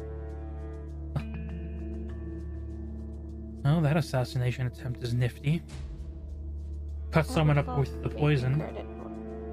I would love to take credit for it, but it started out as a paralyzing agent. Yeah. They definitely mix that one up if that's what you claim. Poison someone and then have the wound heal over. By the time the person is dead, there's no evidence of an assassination attempt. Fascinating.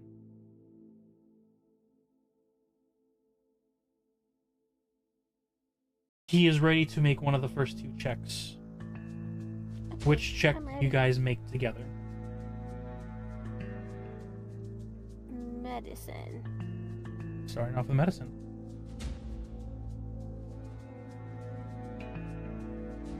I got a 17.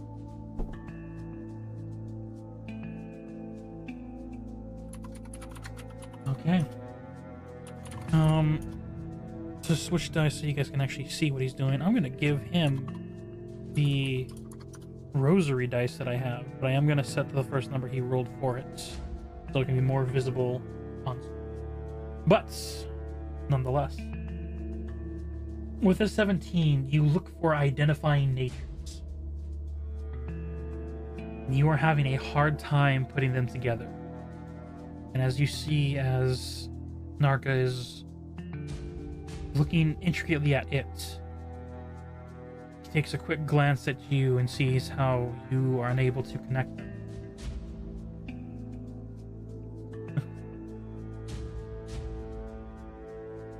It's no longer a nerve agent.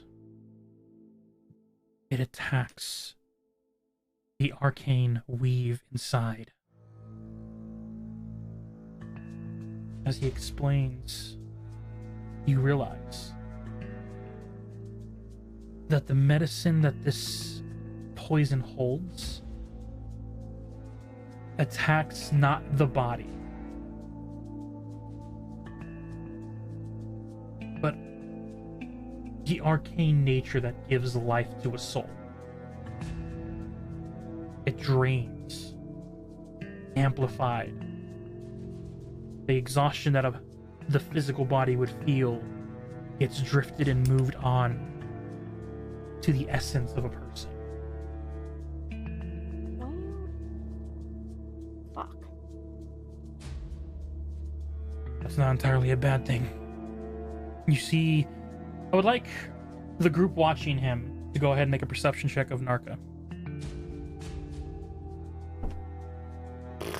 I got an 8. I'm so distracted. 19.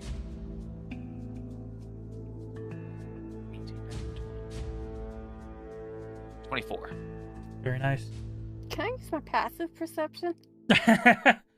Unfortunately, you're giving your attention to a detail, and that's what the actual perception. Passive perception is more of you see something in the corner of your eye, or something catches your attention that is not your immediate.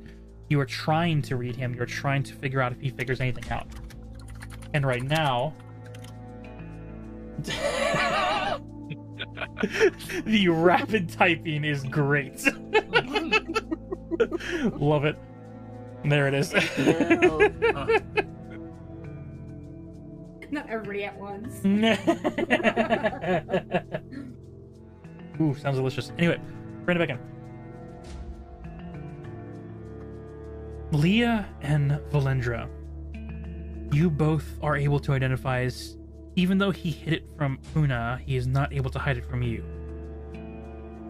There is a recognition, an epiphany, and what can be for Leah mistaken as an inspiration. Valendra, you're able to see closer at the way his eyes focus in. That's sus. A dedication. Like he found something. Next is going to be an Arcana check. Ready, Una? Yeah. I'm using my inspiration. Oh, immediately. Nate, you might want to stick around. God damn it! I got my the God. same exact thing. Can I give her my inspiration? Unfortunately not. Hey, you let me do that before. Well, she already used an inspiration. Before, when you did it for someone who didn't have an inspiration. Hey, I have a question. Am I 30 feet? Am I within 30 feet of my wife? And do I get anything other than the +2 AC? You just get the +2 AC, unfortunately. You only get the +2 AC. It's not that good.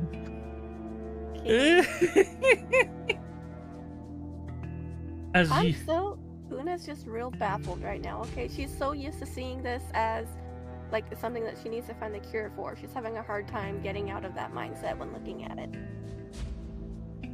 You watch as you were trying to like step in and Embarrassing assist. myself in front of my new brother. You see as Narka unintentionally, but like uses his shoulder and like has you step aside, as you all see as he is locked in.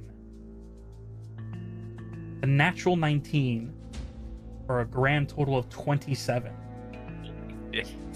You see as he's getting to work, taking some of the poison, puts it in a small potion, takes some leaves. He walks over to the other side of the room, and there's a moment where the wizard and soldier like traces him as he is moving rapidly. He sees him take some plants off, pull some petals off, take some strips from roots, goes back to the potion, grinds them down. He is moving and working as he has just discovered something. You see as he incommences arcane nature as the wizard begins to charge up, but holding off as you guys requested. Gets back to the front desk where you set up, and he begins to mix, pour, twist, and turn. Set it on a beaker, begins to heat it up, turns to another, goes over some notes, reaches into some powdered substances, pours it into the beaker as it's beginning to bubble and boil, takes it off, stirs it, and he is moving like a scientist that just discovered.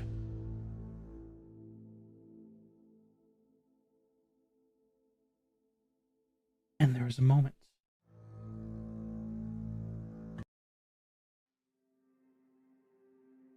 where he then takes the beaker, takes a syringe, begins to pull and abstract.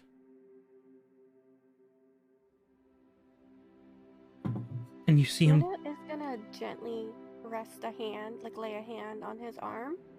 You Very see gentle him. and soft-like. You see him raise his Okay. finger as to wait a second, and he reaches over to another flower, pulls the petal off, applies the arcane nature as the petal will wilt, as the red nature begins to pour into the syringe.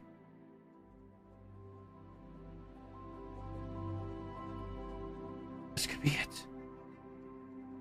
Walk me through it. Whoever altered your poison has the same essence and nature of what the symptoms of the queen was dealing with. Really? Fuck. Okay. I want her to be your second wife.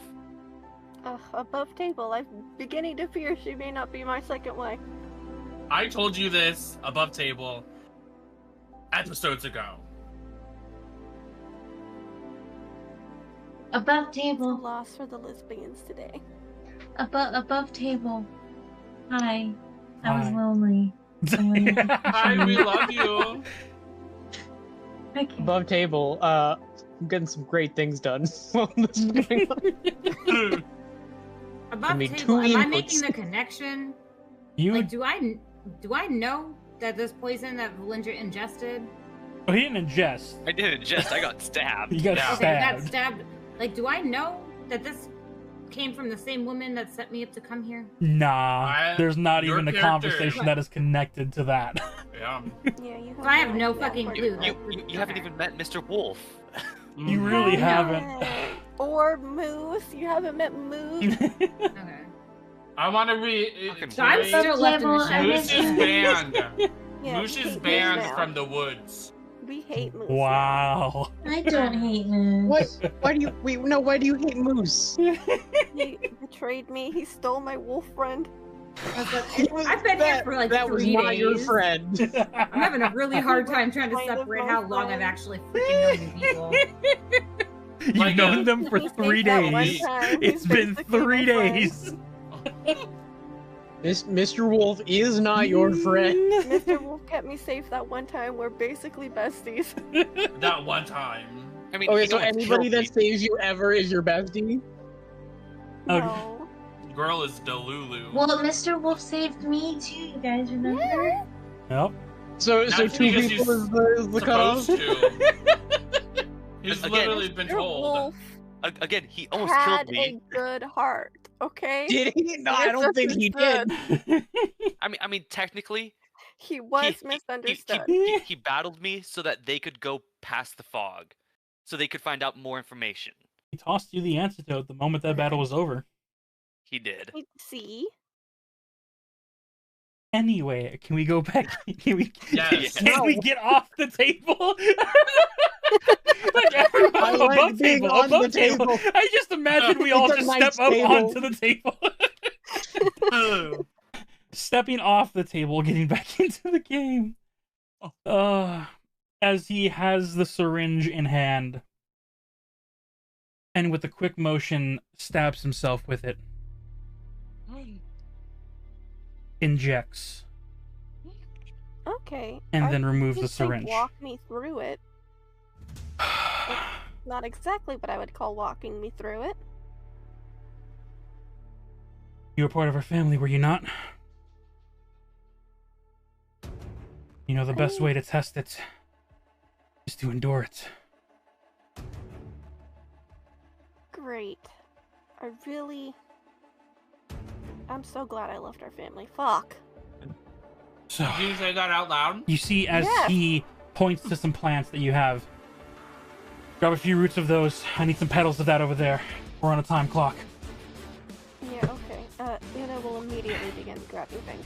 As you grab things and get to move around, you already see as he removes the shirts and you see where he injected himself, the ichors of his bloodstreams begin to blacken and spread quickly. I gave myself an You could have accelerant. explained this before stabbing. Oh my god, okay. Grabbing some other flowers on the side and some roots mixing together. As you see, his arm goes numb and slumps down to his side. Numbing agent is the same as the one that the queen has gone through. Puts it through. Sets the beakers on the table. Heats up to, I need this, he turns the heat up. I need you to get some mana crystals. I need the green and black one from the back corner. On it. You go over, and this is a quick moving between the two of you, putting stuff together as the wizard and soldier are both heavily confused and watching closely as you see all visibly like a stream of small spiders crawling from the inside of his skin as it is spreading up the side of his neck and face. Oh god. As you then see, as he sets up the last bits, he quickly drops to one knee and grabs onto the counter. My body's getting exhausted. Not pain, but tired. The exhaustion that the princess felt. Of the queen, this is the same. You grab the two arcane crystals, get it together, and imbue the magic into the beaker, Una. Alright. If I lose consciousness, I need you to check to see if my essence, my arcane mana, is becoming to deplete. Not disappear, but deplete. It's the signs that I'm dying. If that's the case, we have it. And you have the choice. Make the antidote. And you could let me die and give it to the queen. But you know also what? could make 2 antidotes. Oh, you can. You see his eyes beginning to flicker. Una is working on the antidotes. Or 1 at first, unless you can make 2 at once with the same amount of time. But I have one question for you. Sister, She looks at him. have you changed? And you see as he slumps over onto the floor. Yeah. Yes, I have. His body and face hits the floor, heavy thud against the stone floor below. And you hear the heavy snoring as the blackened vines begin to spread further and further along. Valerie, Yeah? check to see if his arcane nature is depleting. Right, I can do that. You see her approach quickly from the other side of the room, getting to your side, and you see her arcane light glow from the necklace around her as she lays her hands on him. Panicked at first, you see her hands shaking, unable to concentrate. I'm not a cleric. Take a deep breath. You don't need to heal him. You just need to keep an eye on his mana. Okay. You will be given assistance to the Suna, because the first roll was a natural 4.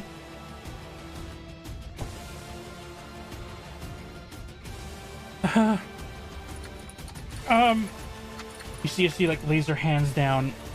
I can't tell. It's, I think it's, I can't tell. I can't focus. I think he's dying. I don't know if his arcane nature's, I can't focus right now. Josh? Yes. Can I pause for a moment from what I'm doing to make the cure?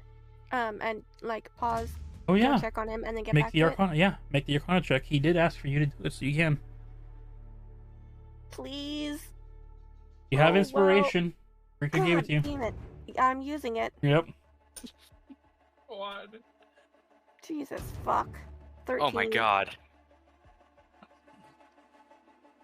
With a 13, the accelerant that he used that is making the long process that has been happening to the queen happen to him in a minute, you believe his mana is depleting, not getting destroyed. Okay. She's gonna go back to making the cure. Just keep an eye on it. What's her name? Valerie? Val? Yeah? No one is asking you to cure him. Just keep an eye on his mana. If you notice that it's depleting, please tell me. And she's gonna keep working on the thing. Okay. Leo. Yes. And Valindra.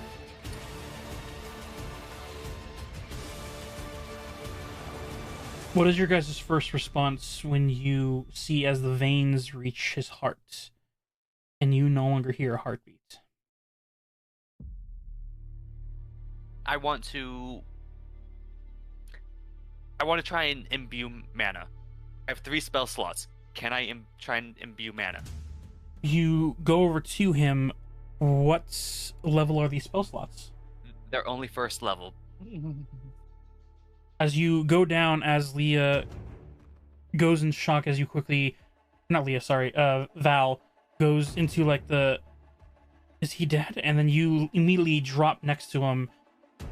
How do you imbue mana into him?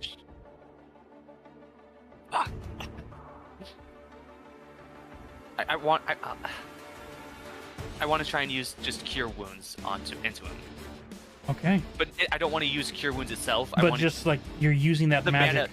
Yes. that would physically heal the physical body. You are inputting it into just transferring that mana into him. Go ahead and roll me a d10. Okay. These are the amount of seconds you are buying Una to finish this up. Oh, fun. Is this the D10? Yes, that is. Come on, give me a 0. That's a 9. As you go over and you begin to push your mana into him, you see that blackened vine ichor almost being held at bay, not cured, but keeping it away from the heart as the other vines continue around the throats, almost like you are shielding the hearts from any further infections. And as you're doing this, do you say anything as Una is finishing up the antidotes? We can help delay. It appears that we can help delay the poison by Una, imbuing mana into him. I need a medicine check. I'm so sorry, I was muted. In response to Valindra, she's gonna say, please do that. Call Oscar, have him send a cleric or someone with magical ability.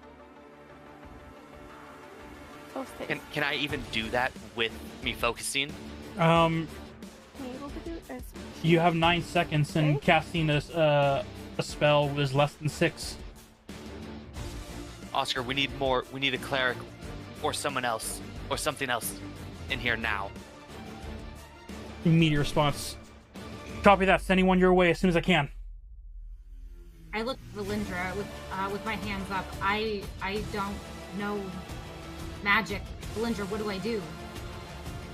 If you don't have any magic, then you can't help right now. What do you mean? What? I want to help, but I don't know how to help. Above table, you are keeping the poison for wrapping more around his heart. What you both notice is that his heart is still not beating. Make a medicine check for CPR. God. I'm gonna use my inspo. Okay. You said you wanted me to roll Arcana? You are rolling a medicine as well. Oh, I'm rolling medicine? Okay, sweet. I have better medicine. God damn it. I'm sorry to be a nerd. You have but if Leah's pluses that you can use as players. Oh, Doing that's so great. might I keep forgetting cause about that. exhaustion, but it's an option if you need it. 15 plus 2 giving me 17. As you go down and see as Valindra's magic is holding the curse away from his heart, you begin compressions on his chest to keep the blood flowing. Now I have one question. Yep. In this world, how many compressions before rescue breaths? The same as the natural. However you but the feel. natural, what it is now, or what it is like 10 years ago. However you Fun feel. fact. Fun fact. I mean, in they the real rule world, that we don't. breaths are important as compressions. Correct. Compressions are important. The breath is for breathing. It Just to get gives breathing oxygen. happening. Yeah, where needed. Yeah, but it's not as important. Yep. They changed it from ABC to CAB.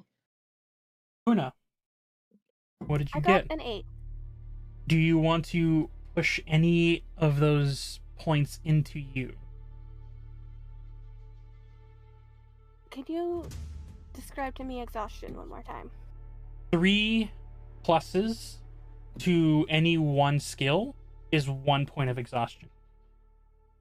And what does exhaustion do? First level exhaustion is disadvantage on ability checks. Second level exhaustion is half speed, I believe. Yes. Okay, I will 3 is disadvantage on attack rolls and saving throws. do +2 to get me to a And 10. if any one of you players that are there watching wish to also push, you can. However, ask her because she will be taking points of exhaustion, as she will be stressed on trying to hurry.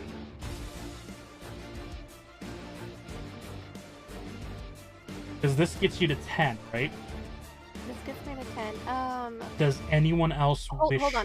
Hold on. Above table.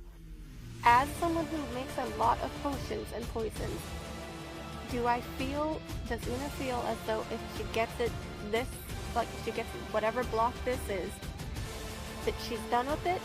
Or... This is the last bit. He was guiding and putting together the arcane natures for the antidote. You just need to finish this medicine. I'm doing it. I'm putting myself in exhaustion, and I am...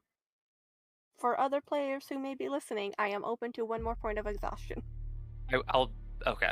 Which is 2 more, which would bump her up to 15. No, it's 3 more. 3... How many is 2 it? got It's you to 3 and 10, 3? 1 got you to 11. It's 3 and 3. 3 and 3. So then if they do 3 more, that'll put me up to another point of exhaustion, right? Yes. Okay. But it'll get you up to... Actually, you gave it to 14. So you would get you up to 14, whether you feel that is enough or not. Hold on. Let me look up exhaustion. What all am I willing to risk? Well, how much fighting are you expecting to do today? Ideally, not a lot. Alright. Then probably up to 4th level. Right. No. Please do not go to 4. All that does is... Wait, does it permanently halve my hit point? No. No, it's just until you rest. Does it remove all of them at a long rest, or is it just one? Just one at a time. Yeah. Don't go to 4. Oh. You only get rid of 1 level of exhaustion for every 1 long rest you take. Ooh. Right now you're at 11. And if I get up to 3, I'll be... No, if I get up to 2, I'll be 14. If I get up to 17, I'll be at 3. Yep. I am okay 7 with reaching level 4 exhaustion. And I will hope to God that we don't get into any fights within the next... You are testing fate here. I think in this instance, Una would be okay with that. There So are every- other characters I have that would not. Una would be. So it's 3 skill check pluses that gives you point of exhaustion. 1 point right? of exhaustion. Okay. She's currently at 1 point of exhaustion, but hanging on to 11 for the skill check. Okay. I will do the next 3. 1, 2, 3. She is at 14 for the skill check. And from Leah and Valindra's point of view, you see as she is working on this antidote, and you see the arcane nature of Una's druidic powers beginning to flow in this room. You see as other plants are beginning to feed off of that energy as well and grow vibrant as she is working hard. You are at 14. Does anyone else wish to assist in upping this? You want it? Yes. Okay. Thank you. 1. Where'd it go? 2.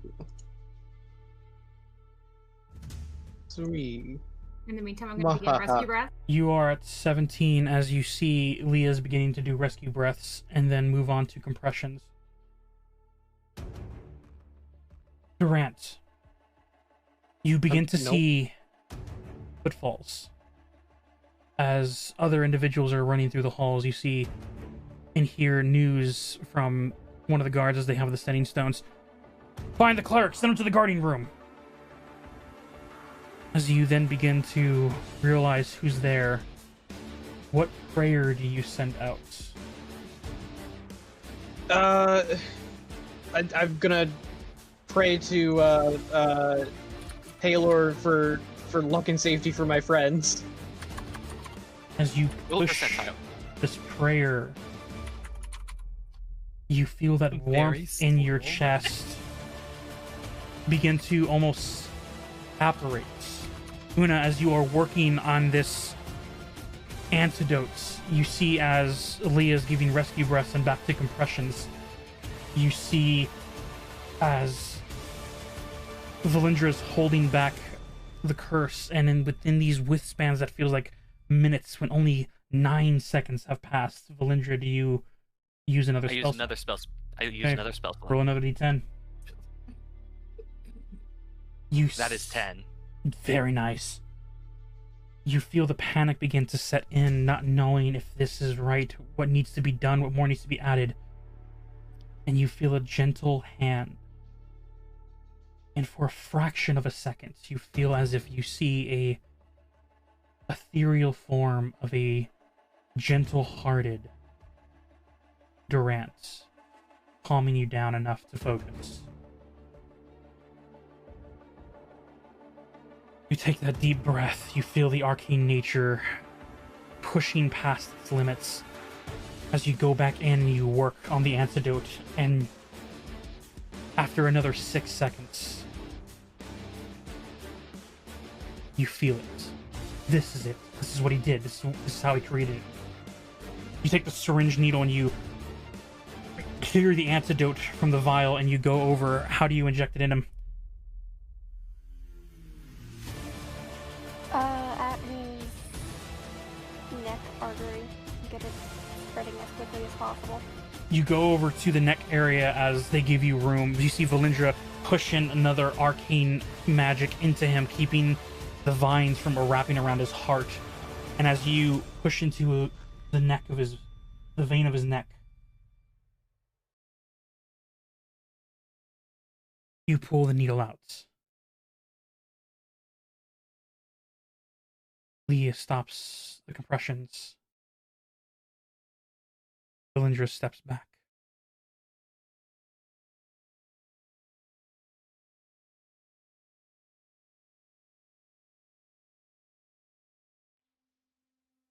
As you see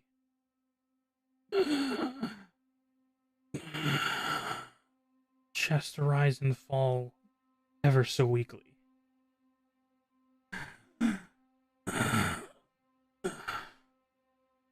You see the blackened tendrils begin to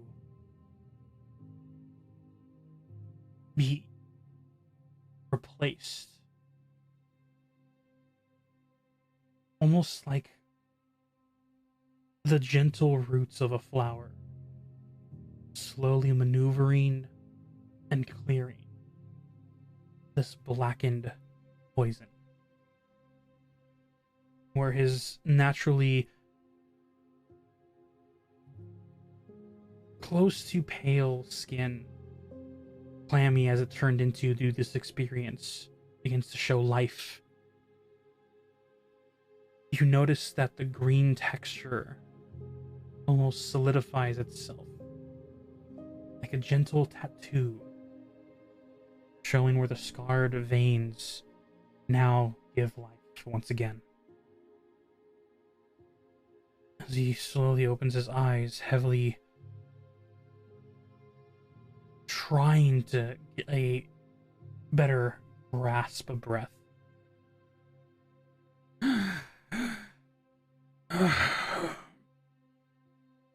Did we find it? Is this the cure? Hold on, in just a moment I need to be right back, but then I'll say, yeah, we got it. And she'll kind of like fall backwards to a sitting position. Alien catches you so you don't fully fall, but will let you sit.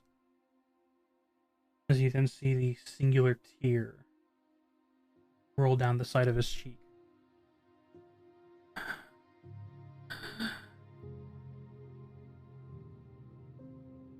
I can save her. You did good.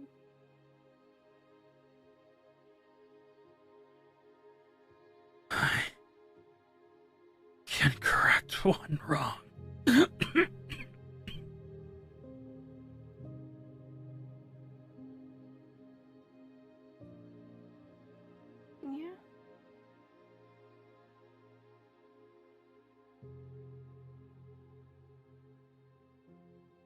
As you were here, the cleric, the knock on the door, the soldier that's standing next to it opens it. You see a cleric runs inside. I was called upon. Needed help, assistance here? Male. Oh, excuse me. A decently humanoid-sized, almost white-furred ferret, almost. Comes in with a medical bag, and you see an arcane focus of a necklace, giving symbol as it looks to you and sees the individual on the ground, sees you sitting. Who needs assistance? Narka and Una. Indeed. This way, points in, you see as other nurses and assistants enter inside and begin to work. Going over to Narka, you see as they begin to hold arcane nature over. As the cleric speaks up. Oh my, his arcane is nearly gone. That's why we called you here. We didn't know if we'd have enough to keep it at bay until the cure was made. I understand. You see her begin to pour magical energy. Her arcane focus begins to glow as you see the body begins to restore itself of Narka. Another cleric goes over to the other side, looks over to Una. Are you okay? You seem out of sorts. Oh, she left. Yes. She said she was gonna go BRB. Oh, I forgot, yeah. You see as Alien looks over to her. She had to push herself a little bit. She looks a little exhausted. You see as the cleric goes, okay. Begins to cast an incantation, grow in power, and instill itself onto Una. Because when she gets back, she will be able to restore one of those exhaustion points. That's the best I can do for now. That should help her. What exactly happened here?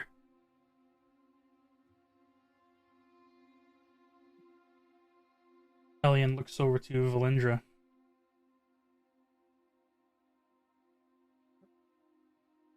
That is classified until I have permission from Princess Delphi or Princess Laurel.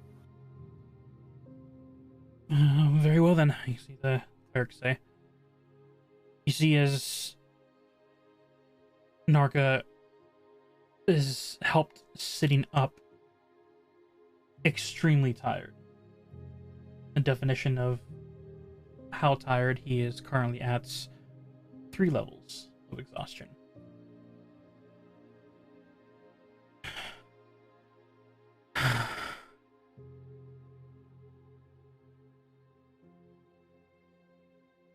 We need to tell Princess Delphi.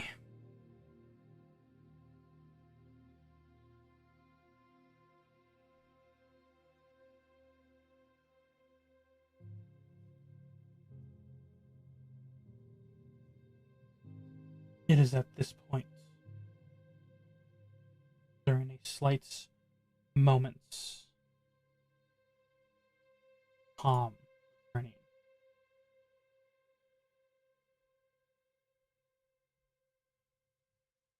A distant arcane lights from where you're standing begins to grow.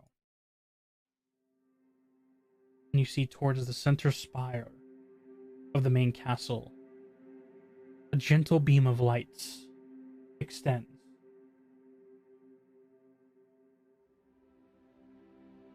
As you see two of the clerics look up towards the center of the castle. That's the Royal Arcane Teleportation Circle. Does someone come in? Who could it be? And you see them two talking to each other. You see as one of the guards from the outside who has their wristband, the communication stone, goes over. Commander Oscar, someone has teleported into the Royal Palace. Were we expecting anyone? You hear through your stone and the soldiers. There was no scheduled teleportation. Oh, go check to it at once. Is the situation over your end at least under control? Soldier replies. It seems so. We have news to report, but we'll do that at a later time.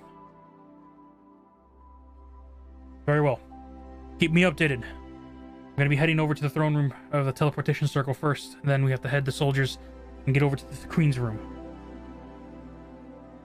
Copy that.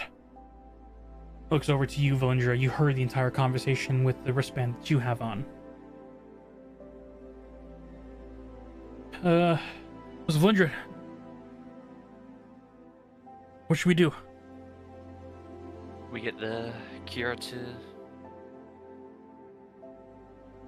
She stops speaking immediately. You give him the knowing look, and he recognizes... of course.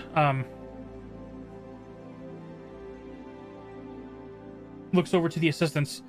Anyone who isn't immediately needed, you can return to your duties. To the two clerics, keep an eye on the patients. We have to keep this place secure. See the other assistants take knowledge of this. The two clerics nod them off as the assistants walk off down the hall, back to their nursing stations.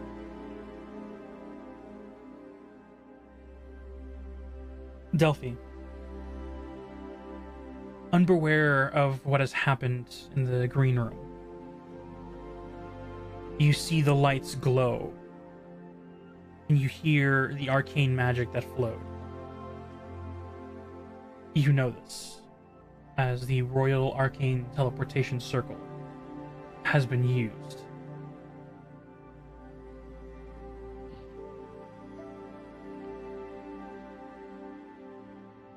Do you wish to investigate, or do you stay by your mother's side? I'm gonna walk over to the door and open it. You see Just Durant slightly. on the other side. Are there any guards around? You see as there are footfalls, you hear the footfalls clattering in the hallway, so there are guards nearby if you call out for some. There's also Durant right in front of you. Did I Yeah, see I the know. light? Did I see the light as well? You did see the lights. You have no idea what that means. I'm gonna ask Delphi. What the heck? Do you know what that was? Someone just teleported into the castle. Oh. And then Duffy's gonna call out for a guard. You see as a few guards, not the ones that were guarding your sister's room, but others that are moving around. You hear the stop of skidding of the metallic shoes on the floor, and then making their way at the very end of the hall. You see as two regular foot soldiers, some of Oscar's men, turn. Yes, Princess. Who was on arrivals today? We weren't expecting anyone. That's why we're kind of in a scramble. We heard first calls for clerics to be sent to the green room, and then now this. Commander Oscar's heading over there now. We are gonna go assist him. Clerics to the green room? Yes, it was an urgent call. I believe, I'm sorry, I don't know her name. The, female individual that came with you, one of your companions, or the ones that called over the, command stones. Couldn't have been good. That can't be good. Will you get me Oscar at once and return to your duties? Oscar's heading to the teleportation. Do you want me to redirect him to here first, or have him check that out first? Check that first and then come to me straight away. Yes, Your Highness. And you see them both clasp their hands to their chest and then bow, as they then move on in a hurry. Delphi's gonna look at Durant with like a really worried expression. Oh, well, if Oscar's gonna come, then I don't see a need to go check on them. If you would I'm like sure to they're- go to the throne room I'm- and check. But that's up to you. Are you saying to the greenhouse? Are you wanting to go to the green room? That was above table. Oh. Then It's never fine. I'm sure they'll be all right, Delphi. I hope so. For the moment, leave this door ajar. Sure. And then she's gonna walk back to her mom's bed. Okay. Una, as you regain your senses, seen as one of the clerics, if you didn't know, they healed you for 1 point of exhaustion. You'd only be at So now at 1. 2 points? Well, you got up to 17. And that would have been 3 points of exhaustion. And they healed me for 1, so now I think I'm at 2 points of exhaustion. Am I understanding that correctly? Yeah, you're... Or- Well, you were at 8, 9, 10, 11 is 1, 12, 13, 14 is 2, 15, 16, 17. So yeah, you were at 3 points of exhaustion. You are now down to 2 points of Okay. exhaustion. Perfect. Your speed is still halved. I was not very speedy before, and most of the time I teleported. You see, as also Narka is being healed slowly and surely, he's regaining his stamina as they help sit him up. He is at 4 points of exhaustion. Now, as the cleric is still helping him, down to 3. He looks over to you. Well, you saved me. Yeah, in the future, let's maybe make the antidote before we test, the poison. Old habits die hard, I guess. Yeah. Well, you got time to work on that. I'm Oh, gonna. Really? Villanger's gonna go sit down next to Narka. Are the clerics still around us? The 2 clerics are. They've done all they could. They're used their highest levels to help the both of you. And you see, they're just simply here in case anything goes unstable again. I think you can go back to your duties for now. Thank you for your aid. Thank you for your aid. Both clerics stand, hands down, close to their lower stomach as they give gentle bows. As they both begin to walk out of the room, you see the wizard and the soldier step aside for them to leave, and then the soldier has the door closed. Did Una make the second one as she made the first one? Yeah, what? Did you make The the antidote. second thing You of haven't cure? started on the second antidote yet, but you can make a second antidote. I have not, as it seems. Okay. But I can get started on that. You see, as Narka has very little energy to even barely stand, he stays sitting, guiding you through the steps of the flower and arcane nature that he put into the antidote before he fell unconscious. No longer having to rush, but still exhausted, you are moving slower and more sluggish. You have Alien help you like gather the ingredients as you work on mixing them together. Who all is in the room? The soldier and wizard are near the door, and then the 4 of you companions, and then Narka. So a total of I'm sorry, 7. The first few, who were the first ones that you said? NPCs are Narka, the soldier, and the wizard. Okay. Well, and Alien, but you know, Alien's your partner, so I don't consider her an NPC. She's a character, in my mind anyway. As she works, she's not gonna look at him while she says this, but she's gonna say to Narka, "If you no longer have a home here, you'll have one in Platinum Star City."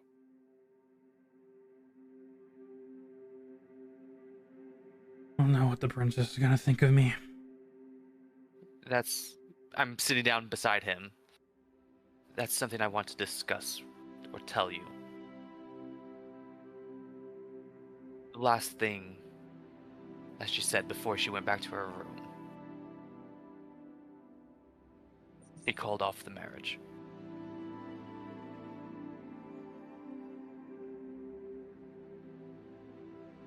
See his eyes slowly drift towards the floor.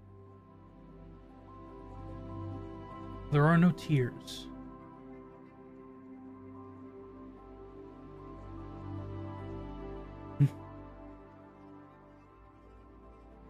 Because some dreams are just that. Just dreams.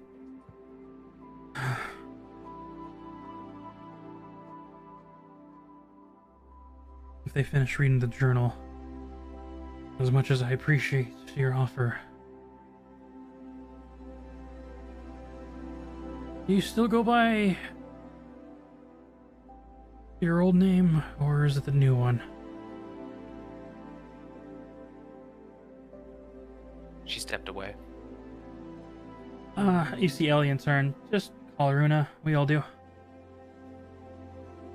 Una it is then.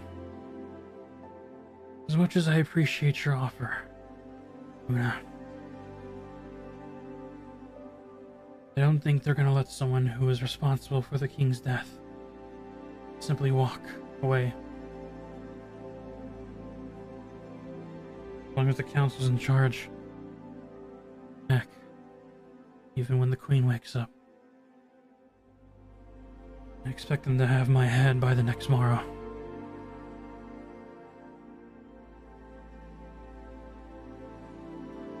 As they should.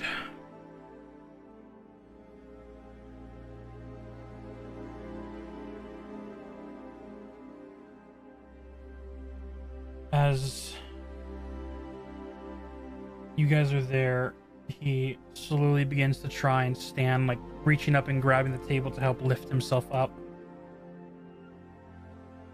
Getting to his feet. At this point, Una is able to safely and securely has an antidote.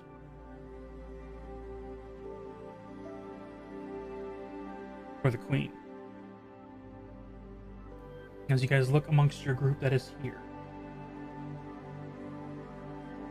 you guys immediately head off the queen's room.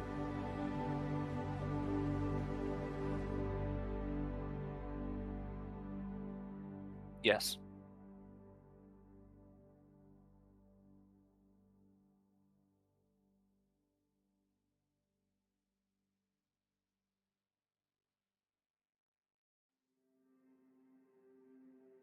Josh, look As at read, chat. I'm reading it as Okay. yeah. Change it. You can come to the Platinum City. Are you?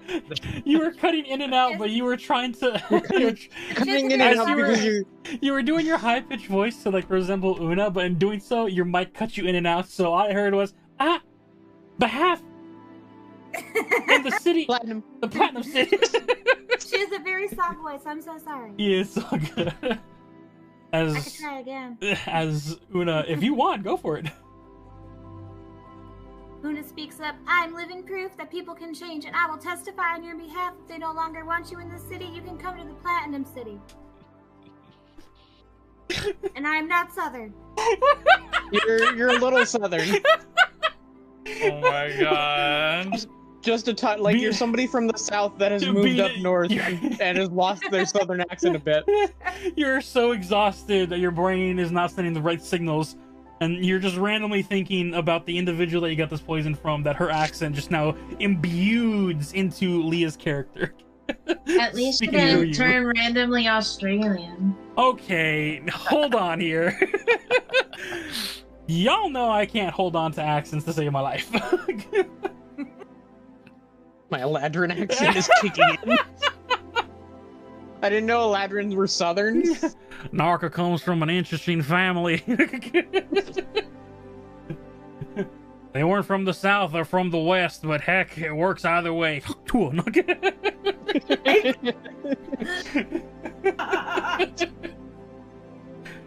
Anyway.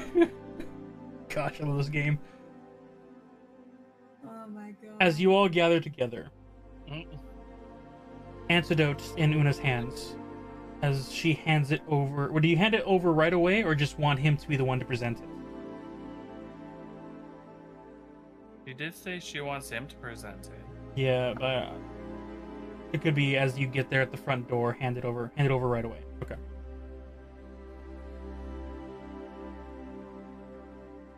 Umbra hands the antidotes in right away. Tells him, "You made it. You show it." He looks up to you, Una.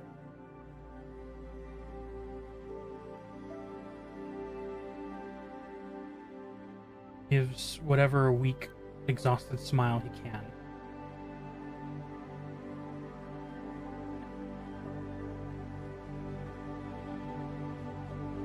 So does this make me morally better than you, considering you're still a poisoneer? Yes. And that's Oh, right. Una isn't here to defend herself. I'm sorry. you know, say not a chance. Fuck off. You see, as he stands, is going to be walking slow along with Una. I imagine side by side along with Alien. As they begin to, with the rest of your group, head back. I'll be on Narka's other side, aiding him and walking if he needs it.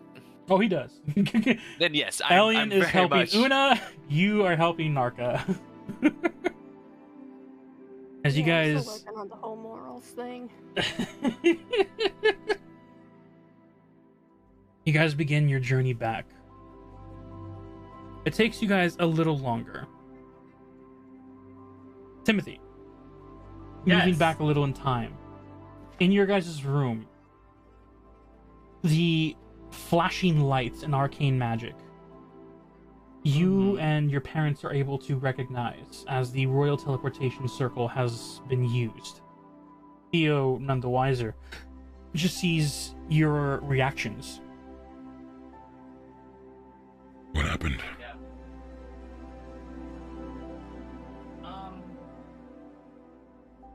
I think somebody got teleported inside the castle. Wait, is that what we were talking about? That is, yes.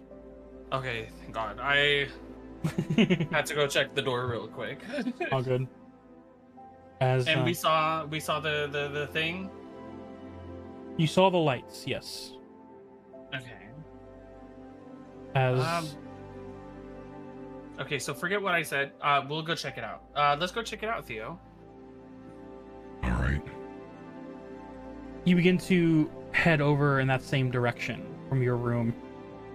And considering from where your room is in the interior of the castle, Okay.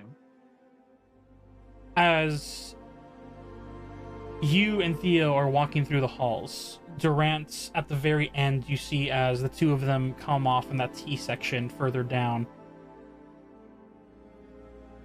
Timothy and Theo are the first to see an entourage of about 12 or so foot soldiers, Oscar leading the group.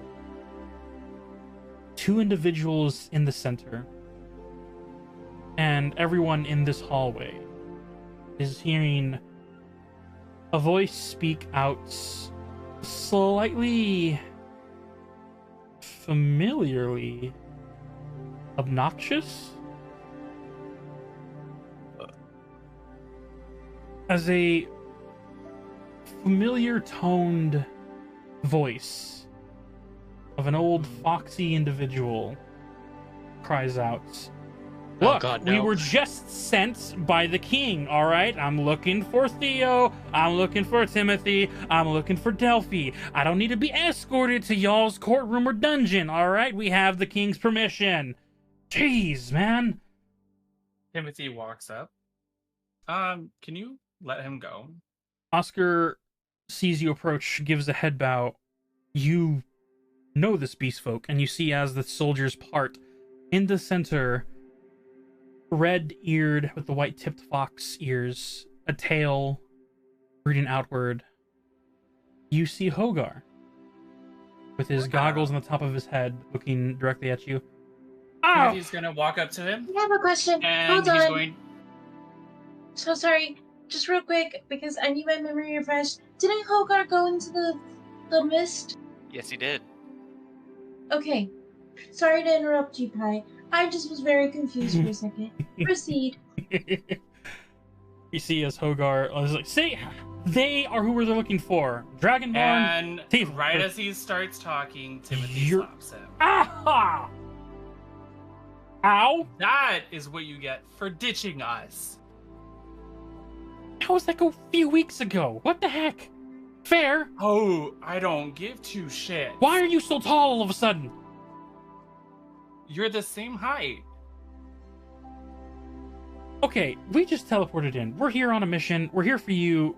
Cloaked figure with me. He's with me. Don't worry about him too much. Oh, I don't care. But what you and your party did, rude. Okay. Also, you're banned from the woods. So take that. What? You heard me. You see, like, Theo look down. Is that really necessary? Yes. But that's the best place to grab my drinks. Well, maybe you shouldn't have ditched us. We didn't ditch you. We had to You explore. I don't give two flying fairies. But you are a flying Rude. fairy, so you can give Yes, one I at know. least. So, rude. You see Oscar lean in. Prince Timothy, should we have this argument in the halls, or should we take him to the princess like we were originally planning to? It's okay. We'll go there anyway. Right. But Bring the two. I'm watching you, Hogar. You see him, like, very sarcastically. I'm watching you, Timothy. Why do you I slap so hard? shoved my mage hand into his eyeballs and I poke his eyes. Ow! Ow! God damn it! Don't test me, buddy. Why am I being scolded by a bar? This makes no sense. And you, it's gonna you see happen Oscar again. turn around. That is Prince Timothy you are addressing. See Hogar, Oh, like, he knows that. He look knows to that, you. Oscar. huh? We all told you. Prince? Yes.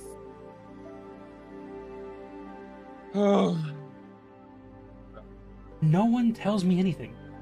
No one tells me. Did. Okay, hold up. Did you tell me, or did you tell Dagadin? I think we told all of you. No, you didn't. Yeah, you did. Now keep walking.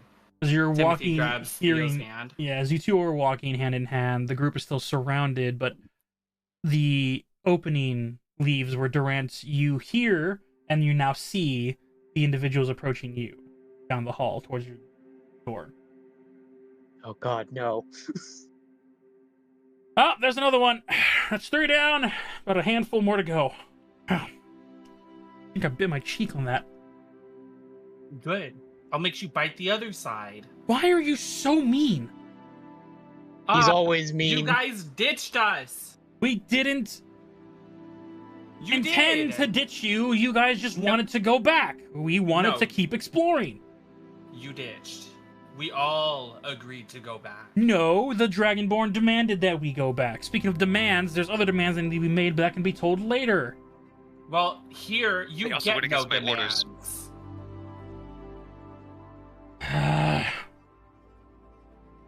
As you get to the front door, Oscar looks at you, Durant.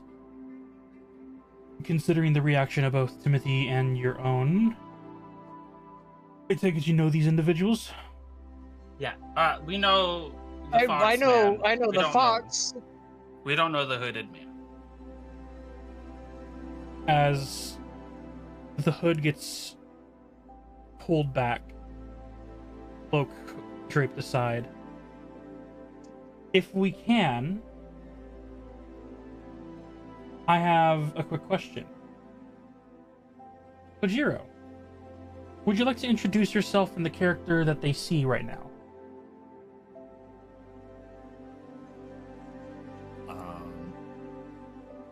You see a middle-aged human, ragged, long hair tied back into a bun, dressed in a red robe, and not much else going on.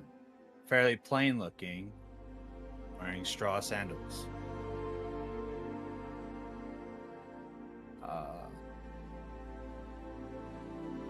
Hogar. He doesn't say anything. Hogar will simply turn. This is our guide. Helped us out when we were beyond the mountainscape. We've learned so much. You can ask Dagadin, though. I may have paid attention to the surrounding areas. Oh, also, he's banned too. You just met him. Now you're just being a No, tyrant. no, Dagadin. No, Dagadin. Oh! Good luck getting that to stick. It's going to stick. One way or another. Tell it to the princess, because I know she has more power than you, Prince Timothy. Who do you think is dating the guy who owns the woods? You guys are dating? As he looks to the two of you. Yeah, see what happens when you leave? I feel like we can just do this in circles. Is Delphi Just in there? for the record, I have no problem with you. I had no problem with you leaving. Hey, Durant. Hello. So, is the princess in there? Yep. As the She should be doors able to hear crack us. open, Delphi, you hear now a familiar voice and a small arguments from Timothy and that familiarity individual outside the room. So as Delphi hears the argument, she like rushes over to the door and steps out and closes it behind her.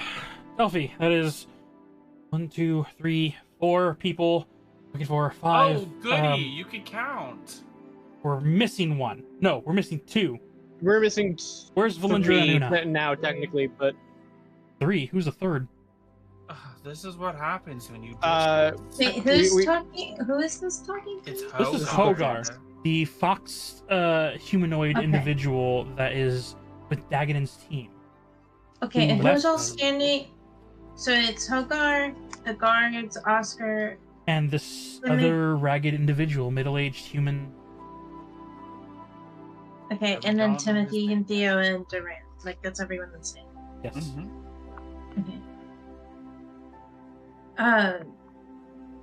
She's just gonna hold her hands up to him, like, slow down.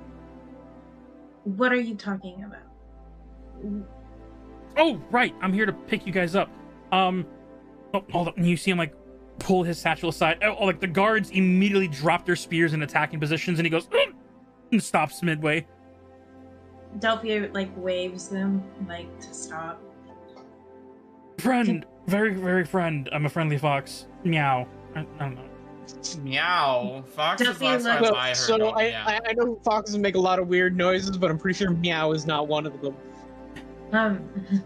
Delphi looks at Oscar and all the guards. Wow is an adventurer, and I know he can fight. I highly doubt he will attack anyone at this point in time. I'm glad one of you got it. As you Oh, say I this know. I to just them, don't think about that song. as you say this, the guards pull back their spears. Oscar, still not drawing his weapon, but still like ready to defend you if anything does go wrong. As Hogar still looking at the group, but then reaches inside his pouch, pulls out a scroll. Can I see that? I was just gonna read it. I'll take it one way or another. Timothy. What has happened to Let you? him You have read gotten it. so aggressive. Lots of doppelgangers. Doppelgangers. Oh, also, Oh. I'm checking a perception check on this man. Take a perception. Hogarth, as he does that, Hogarth, please read the scroll. Timothy, you can have it after. I have an And she's 18 gonna kind of plus- like roll her eyes. As you roll your eyes, Delphi, I got a dirty 20 for that perception, by the way. you do not see any necklaces on this man. Okay. None of the memory ones, anyway.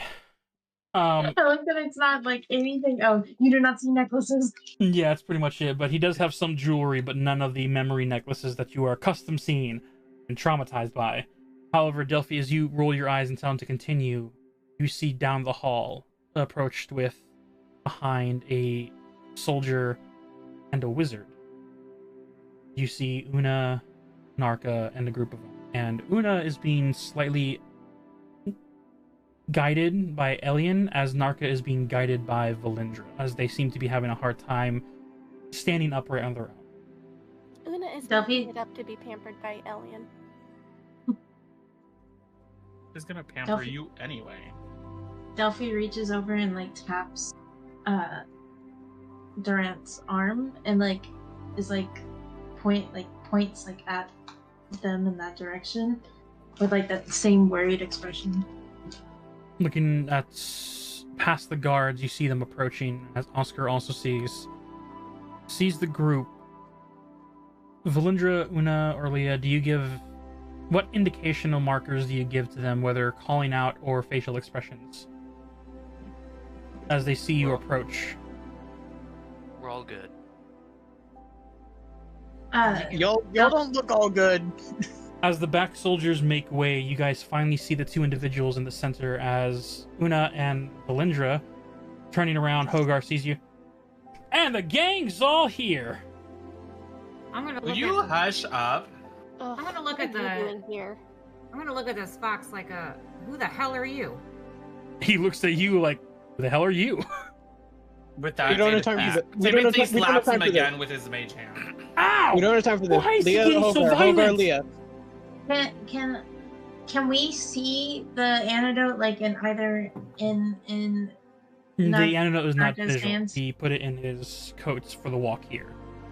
Okay, Delphi's gonna kind of like again roll her eyes at everyone being obnoxious, and she's just gonna say, "Have you guys found anything?" I'll look at Narka. I'll look at Una. Una Una looks gave at Narka. thing to Narka. Narka slowly first looks at Valindra, who's helping him, and then to Una, who then looks at him. Una will Looks- nod at him. With that, looks down to Delphi. Straightens up as best as he can with Valindra's help. Gives a head bow. We did it. We have it. At that, Delphi is going to be like, "Oh," and she's gonna turn towards Hogarth and she's like, "You have to wait." And then she turns to the guards, But, "Go get Laurel." And she looks at him. She goes, "Wait." He like the tail like gets tucked between his legs, and he's just like and shuts up. She Okay, she's like, "Go get Laurel" to one of the guards, and Okay. then she's like, "Everyone inside, except for," and then she like points at like the group of guards and Hogarth. She's like, "You guys will wait here, okay?" All right. I guess me and my friend here will wait here. I'm gonna say to Hargard, no, like this is actually important. Like, not that what you're going to tell us is not important, I mean, but I this got is orders very. from the king, so I'm kind of stuck in a hard place because the king is telling me to do something, and now the princess is telling me to do something, and we're kind of in the princess kingdom. Why are you all so tall? I thought you were a small fairy. You're He's the supposed to be a... same size. Now zip it. Everybody gets shrinked when they come into here, or at least everyone gets put into fairy size. I'm fairy size? Yes. So you're not tall. He's not tall. You're short now. Like, do you seriously expect us to conduct business with varying sizes? And she's like, besides, I've been human-sized to you before. This is no different. Slightly true, not really true, because your wings are still out. Never really did that in your human form. That's because it's made to hide our wings. I just got here on a mission, guys. Okay. Yeah, You see him throw his hands up? Okay, fine. He goes like against the wall. And unlike people who stand, he just full on like sits on the floor, one leg sprawled out, the other one crunched up, and is just like looking at his new companion to you all. I guess we're just waiting, my guy. I don't know what to tell you.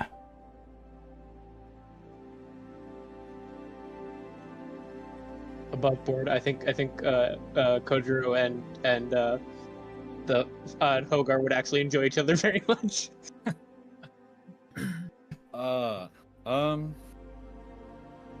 Wow. Sorry, it's important shit. I'll start guiding Narka to the door. As Narka and you and the rest of your group begins to move inwards, heading inside the door. Let me go ahead and put Sojiro's character. Make sure Laurel's there too. No, I'm gonna wait. I'm just trying to get us out of the hallway into the room so we could do this thing. I know, but we can't start the thing without Laurel. It takes less than 10 minutes as the guards are escorting Princess Laurel. As she turns the corner, you see she has redone any makeup that was smeared before, holds herself with that meeting-like established nobility. And then she sees Narka amongst you all. The eyes give way for half a second. Or you see her just take the deep breath in, close her eyes. Open them again. Not angered, but there is a cold stare to it. As Narka then just can't help but look towards the floor.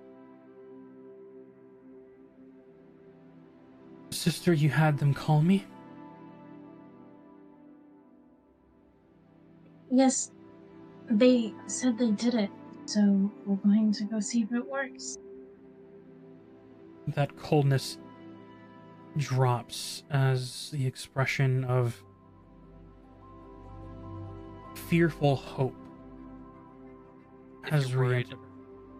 Sorry, if you're worried about it's not working well, this one decided to use the poison first on himself.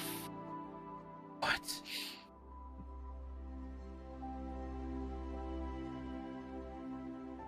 Why would you do that? See Narka still looking at the floor. Keeps his eyes closed, but has a head bow now, like Formant's. I needed to make sure that it was correct. One wrong notion could mean the death of the Queen. And I will not allow that. Had it failed, she probably would have died anyways. Rash decisions aren't always so smart. And Delphi goes and kneels beside... She, holding the hand of Laurel, goes and kneels beside the bed. And reaches over and holds her mom's hand. Who is on the interior of this door? Yes. She went to go grab her sister's hands and pulled her toward the bed, is how I read that. Mm-hmm. I would like to follow. Alright, who is on the interior of this doorway before it closes? Is going to be the question. Me. You have 12 soldiers, Hogar and Sanjiro on the outside. Soldiers, Kojiro, What was the other one? Hogarth are all outside. Yep. Oscar is standing by the door because that's what he did last time as he guarded it. Is everyone else in, or Durant, are you staying outside once again? Out of respect, Theo's waiting outside. Oh, okay. Unless Sass says it's okay. I don't know anything sooner now. Okay, well then he'll be inside. Okay, that's what I thought. I'll look to Delphi for confirmation that it's okay. Delphi's just gonna have like this, like, she's just gonna kind of like nod, and now like she's kneeling beside her mom's bed, and now she's just gonna like kind of put her head down and just hold her mom's hand. Yeah. I'll kind Durant, closer are to you the door inside for as the well? good space. Yes, because there are guards outside the room for once. As your group enters inside, Oscar then closes the door behind. As you all are gathered around the bed, Princess Laurel and Delphi together, as Narka then reaches in and pulls out the antidotes, takes a syringe and begins to fill it with this antidote. Goes to the opposite side of the two of you. Gently takes the queen's arms and flips it over. And before he sticks it in, looks up to the two of you for an approval to go through with this. Delphi like nods and Laurel will look to him. This can save her. Please. As Narka then injects the needle carefully, pushes in the antidote. Pulling the needle from her skin and safely storing it away. He lays the hand gently back on top of the covers.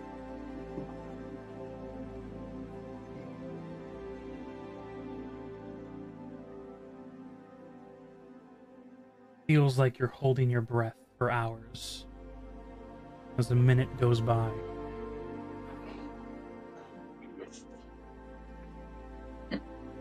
As another minute goes by, these non-changing signs makes you worried. How long did this take last time? Queen has had this in for far longer. It might take a while. I'm gonna roll Arcana. Yeah, I was just thinking, I'm gonna roll Arcana too. How's her Arcana level? Make an Arcana check, both of you. 17. 15. If you weren't looking at her, extending your aura to hers to feel it, it is but a raindrop in a garden.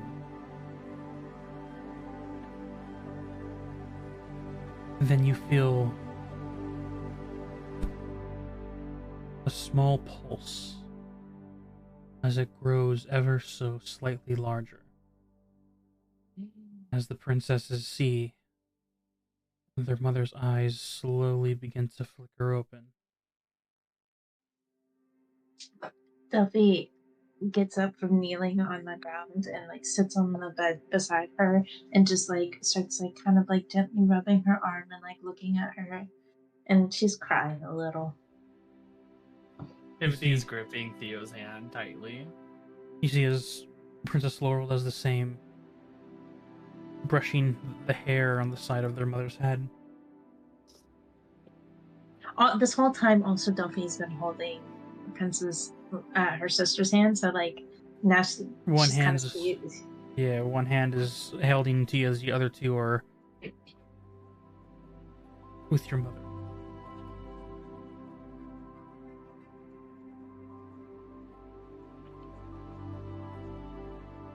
Delphi? Laurel. Delphi's gonna be like, yes, Mom. We're here. I didn't think I'd get to see you again.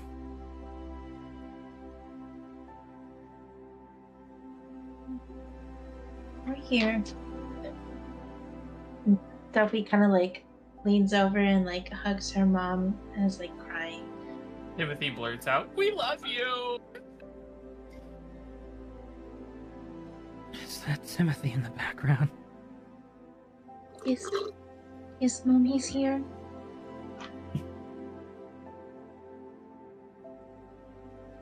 Was it a dream, or did you visit once? I did. I was here for but a moment.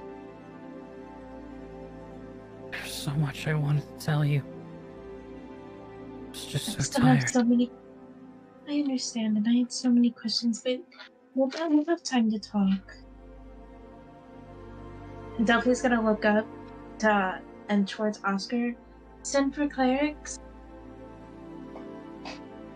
Narka will look up to him. She's gonna need nourishment. She hasn't eaten or drinking anything in a while, so watch out. Make sure not to get her anything too heavy. Bring her back to full health slowly but surely. Man, if only one of us could make good berries. Delphi points over to one of the tables across the room where there's a pitcher of water. Will someone grab some water for her, please? Timothy will fly over to it because he has his wings out, and he'll bring it back. Yep. As that happens, Oscar, you see for the first time this soldier, this commander, this counselor, has been very firm. You see the eyes begin to water as he blinks a tear before saying to himself, "Right away. The Queen lives." You see him quickly turn and walk through the door, and you hear him as he closes behind, shouting with pride, "Bring forth the clerics!" You hear a few soldiers leave, others stay behind. As Oscar is standing outside the door now. Door closed.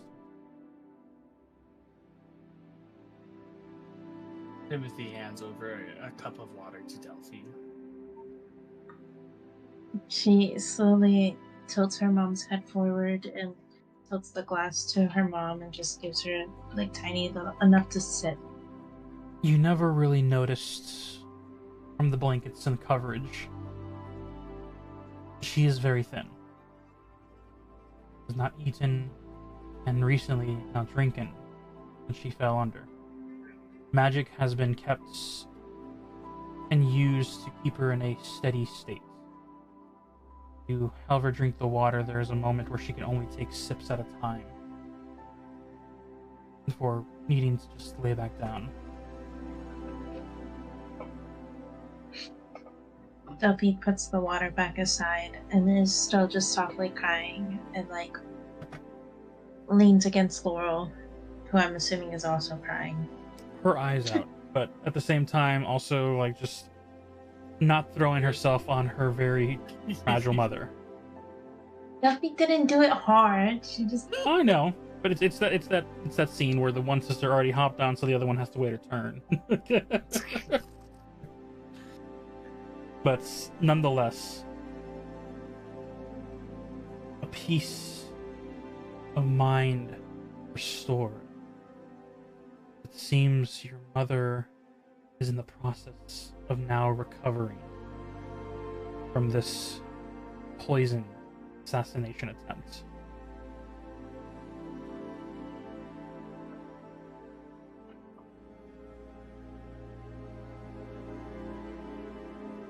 You see as your mother moves her head towards the other side of the room, sees the rest of your group there, and her eyes slowly flutter to one individual.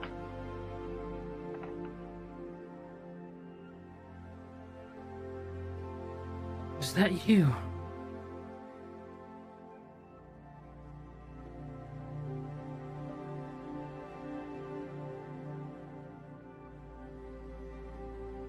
Ew. Hello, Shula. I was gonna be like, if you're ending us on a fucking cliffhanger, I'm done. It's been far too long. He's totally ending us on a cliffhanger. I swear to God, Josh, we have 2 more hours. We have 10 minutes. We get off at 10. We have 2 people on the East Coast and another person on in Central. I don't fucking care. I have 2 more days off, so. Oh, So we're Leah, going. how you feeling? Listen, I got Monday off. Let's fucking go. Woo, Veterans Day. Okay. Hell yeah. Oh Okay. shit! If I didn't have Veterans Day off, I Yes, would it be is. very upset. All right then. In that case, 10-minute break. I say a break would be As- good. we'll have a quick break, and Because I did run out. yeah, a 15-minute break sounds good. Yes, that sounds good to me. Yeah, We sure. can let Kojiro play a little bit. Yeah. Yes, exactly. Finally. We'll have need a to 15-minute Man break. up. Who is this guy? And then we'll continue the story. For those that want to be here, stay tuned. We will be right back. Yeah, as we are gonna take a quick 15-minute break. In 15 minutes.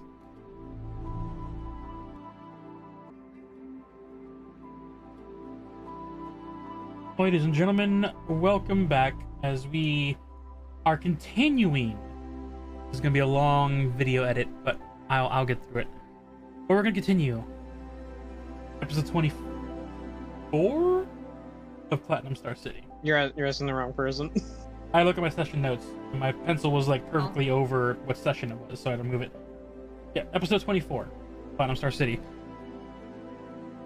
As the Queen has looked over to the other end of the room and has seen a familiar face and calls out to it. The Dragonborn, known as Theo, replied as such.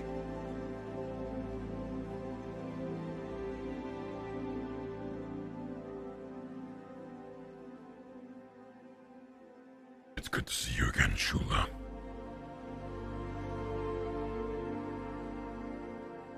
What are you doing here?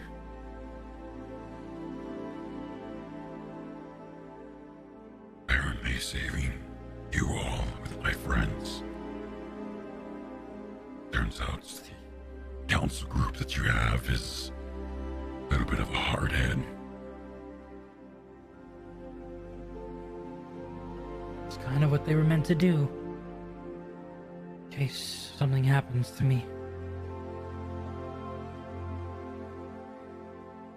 Oh, Queen. Yes, Timothy. Theo's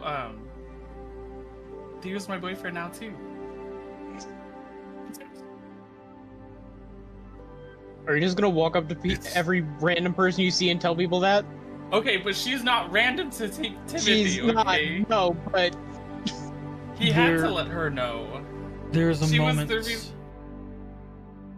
Go ahead, and those that wish, make a perception check on the Queen.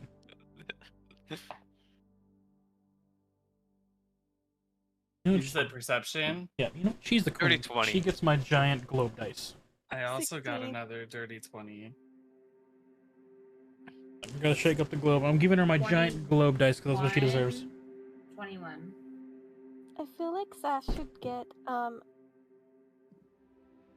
advantage. Okay, hold on, I'm slow to it. So what is it?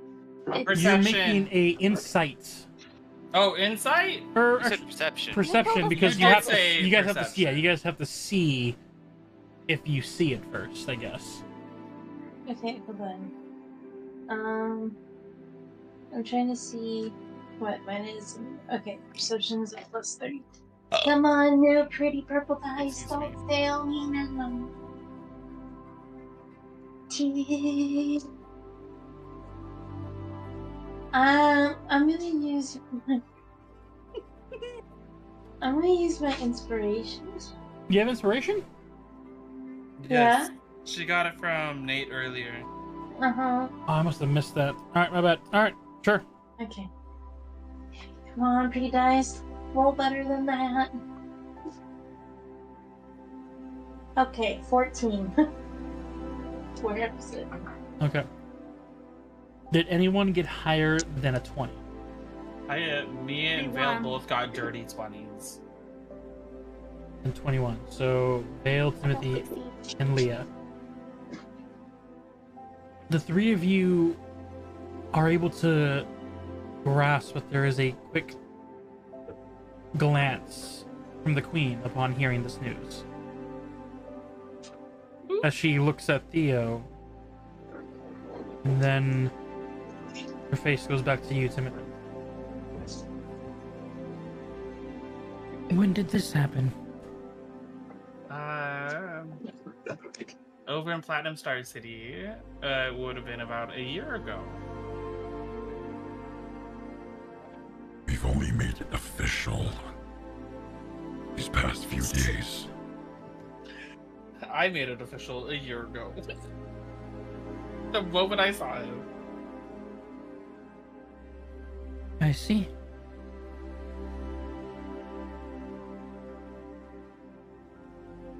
To satisfy this rusting old queen's mind, who pursued who? I did. Theo just immediately eyes look to you.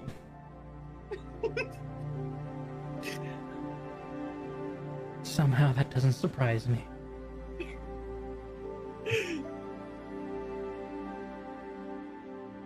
Looking over to Narka.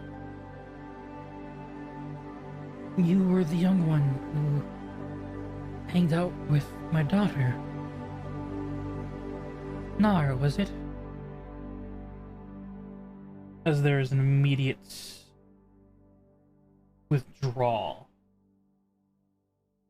As he steps back from the bedside, head bowing low, and then goes to one knee in a bowing position.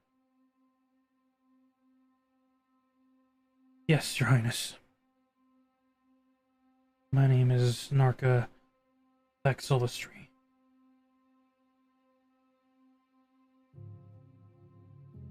Why do you kneel as such? You are a friend of my daughter's, are you not?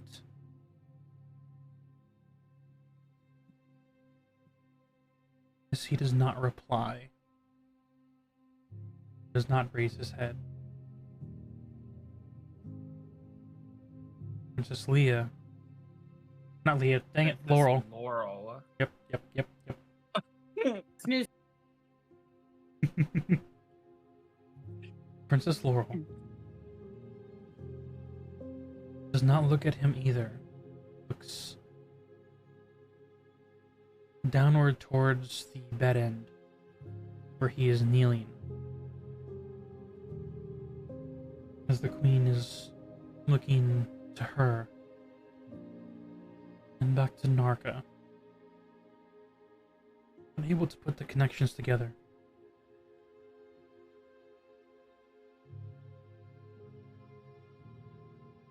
Tell me, what has happened? Why? Who helped me?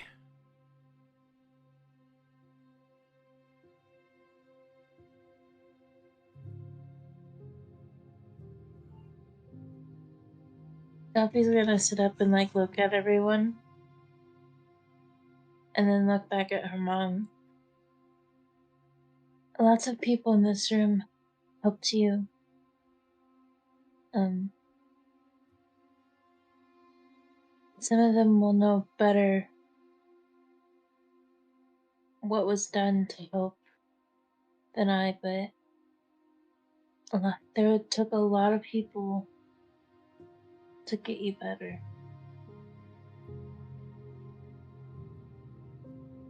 Indeed, I don't doubt.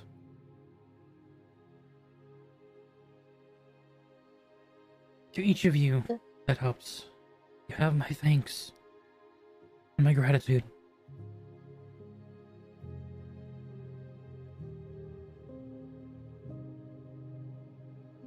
Narka does not lift his head. Princess Laurel simply and gently leans in to lay her head next to her mother's. Tears are streaming down, but not sobbing. Just taking in the moment.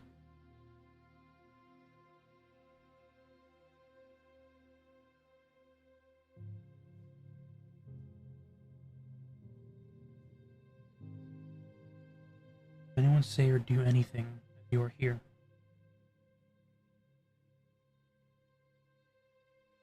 Una will like gently kind of brush against Narka's arm in comfort. He acknowledges the touch, but does not lift his head.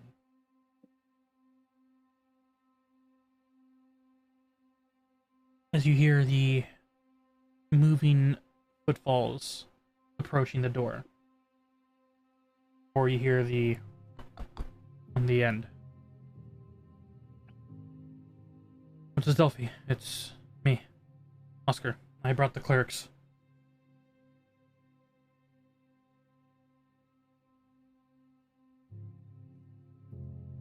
Did we open the door?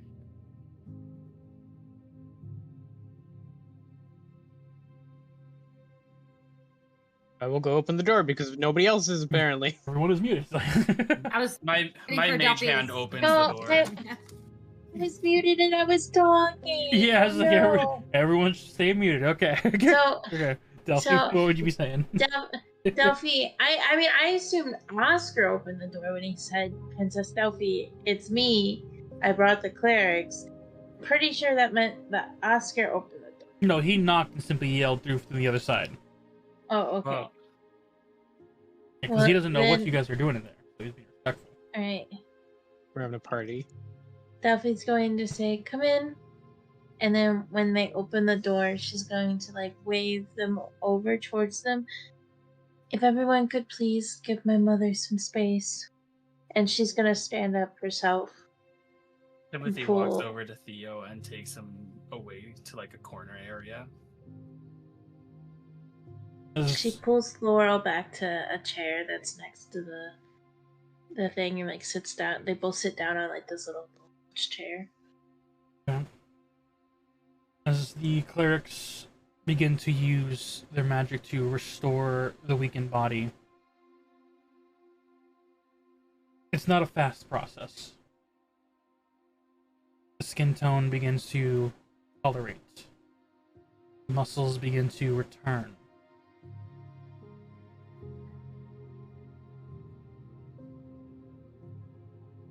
What can be done gives just enough energy to have the queen have her eyes open well enough to truly take in everything around. She has an easiness to her breath once more, as the clerics both seem to have used everything in their capabilities to get her here.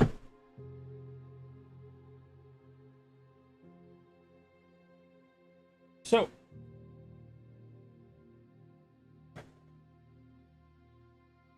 with that in mind,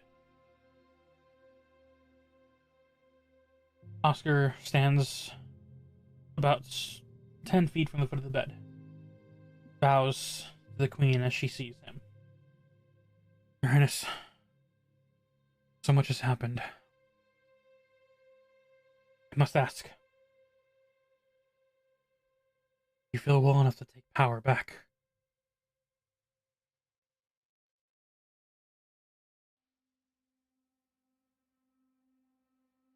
Something happened with the council, Oscar.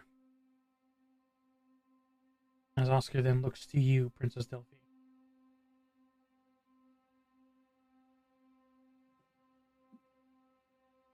Delphi's gonna look over at her mom. You should regain your strength before we really talk about the issues that have arisen.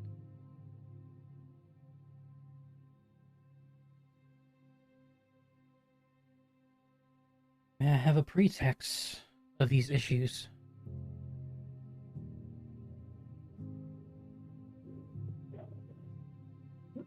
Well, for one, they've pushed Laurel into a corner with needing to marry. Two, the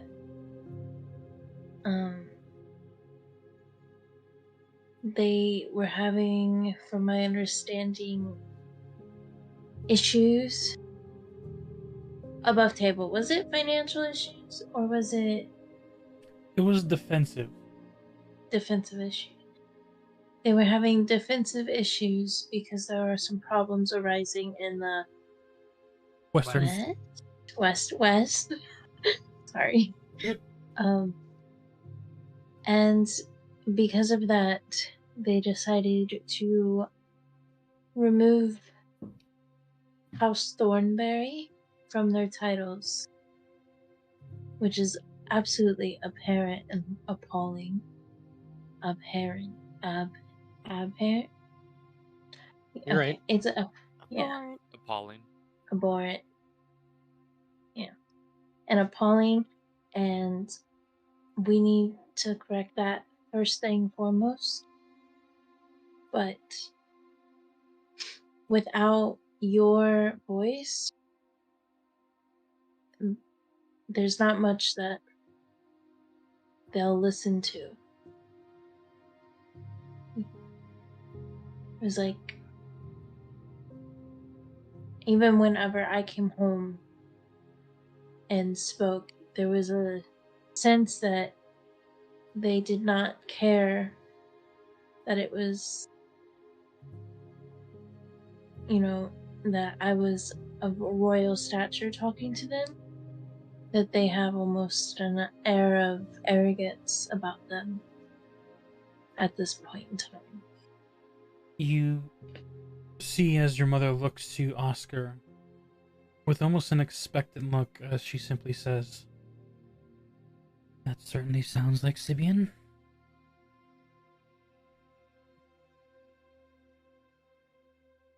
Delphi, dear.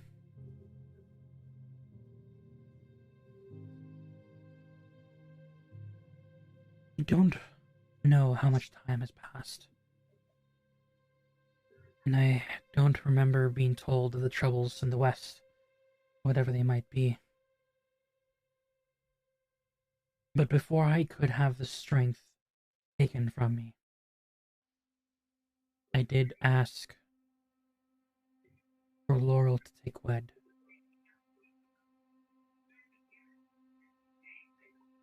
For the future of our kingdom.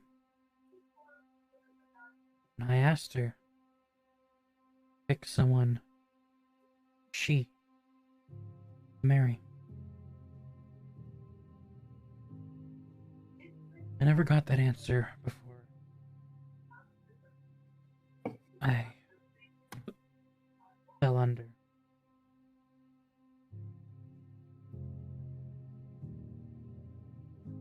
And for this abandonment of the Thornberry name, you have my sincerest apologies, Prince Timothy. Timothy will bow. It's okay. As crude and almost hostile as Sibian is, he does this because he takes his job seriously.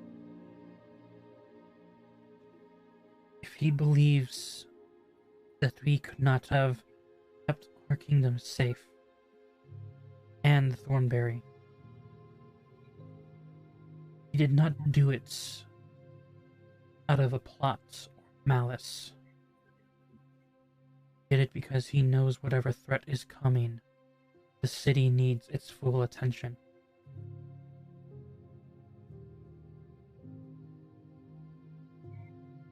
Oscar,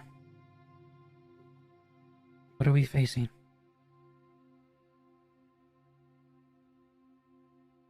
Oscar claps his shoes together, stands upright, hands behind his back, and proudly stands before the queen. The Lycanthrope clan has revealed their faces once more. The ones we thought dead. The ones that betrayed. So they lived.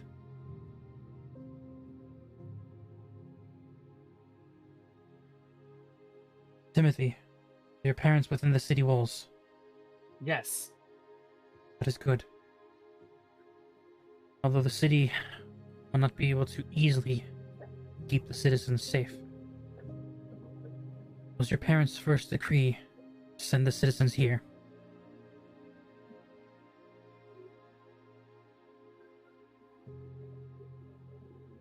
Can you remind me, did the doppelgangers do that, or was it my actual parents? The doppelgangers went through with sending the people to the city.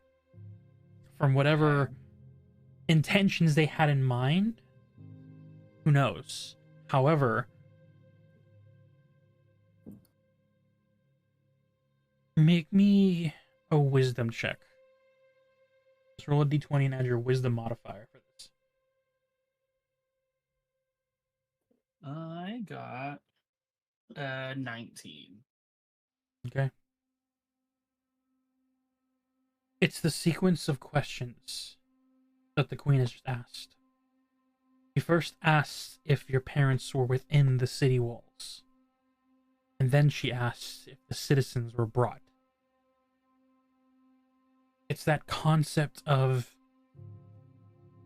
are my war chiefs and warriors here? And then have they brought their people that they're meant to protect with them? Can I make a perception check on her? Perception or insight? I want to see if she has something on her. That's a perception. I got a natural 20 on that one. There is no doppelganger necklace anywhere in sight. And from the needle that was pushed in to give the antidote and pulled out were smidges of red blood before he wiped it and patched it up.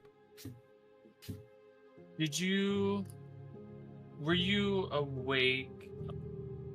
Oh my gosh. When we got here, my estate was taken over by a group of doppelgangers. Did you know anything about that? That I did not. Is your family okay? They are. Now. Now they are. Well, obviously, yeah, they are fine. Seems that the hooligans of the doppelganger clan have been pushing in while things are in their chaotic state. They do things out of their own comforts, which can be uncomfortable for others. Was told to go after my family. You see as she looks to Oscar. Would they be working with the clan? That was a possibility, ma'am. Omar and Sibian believe that the lycanthropy have been cohorting individuals. That is what's making them hard to not only locate, but keep at bay. Most of the Western Forest is now under their territorial command, according to Sibian. The vines and plants will not respond to him.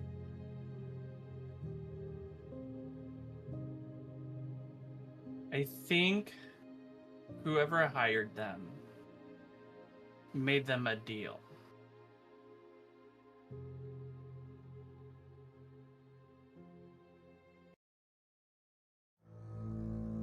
Exhausted.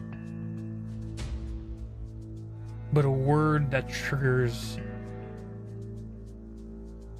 in one of the few times you have ever seen her. Angry. As she looks to you, the little strength she has, Timothy. What deal? Can I make a history check? Make a history check. What are you searching for? To see if I remember if I was, if I remember what the deal that he told us about was, what Make it a was history about. check. 16 plus 5. 21. Yes. You remember how they were simply told that if they were able to keep your family entrapped, that city would be theirs.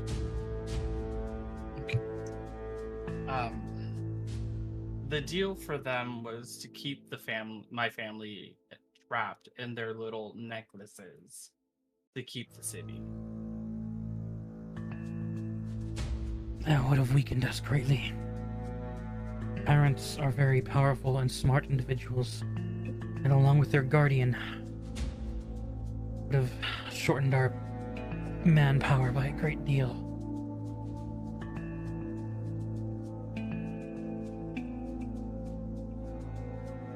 Theoden, can you help us? You see a slight hiccup in Theo's eyes as he looks to her.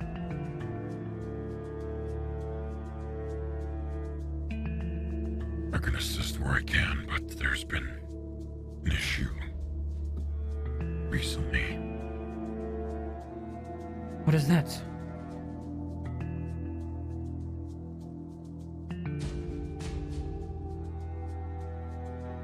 We believe We've Platinum been Star. called back.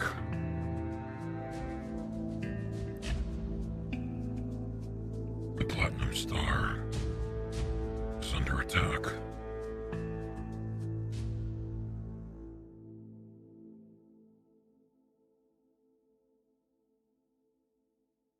Why are you here, Theoden?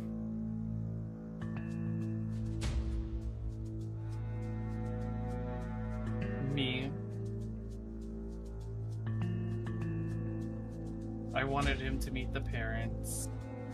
To escape fate.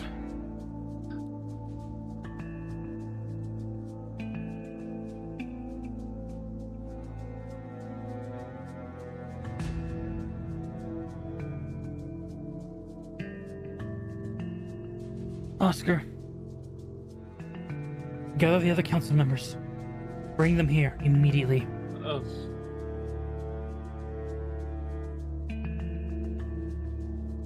You see as Oscar gives a head bow and immediately turns face and moves out beyond the doors. Doors slowly close behind, and just before they fully close, not entering, but definitely putting a hand on the door. Okay, I don't know what's going on. Hi, everyone. Can I use my mage hand to close the door? Your mage hand can only hold up to 10 pounds, and as you do mage hand to grab the door handle, Hogar will hold on to it. Okay, well then Timothy's gonna walk up to the door and close it. Hey, I have an important message from King Draco. Yes, we are talking to the queen. Highness? As he just like gives a notice and does a head nod. Look, Timothy, as much as I would love to talk about this, he needs to come back. Really? As he looks over to Theo. King Draco has demanded for the return of Theoden Platinum. Your Highness. As Hogar gives a look to Theo.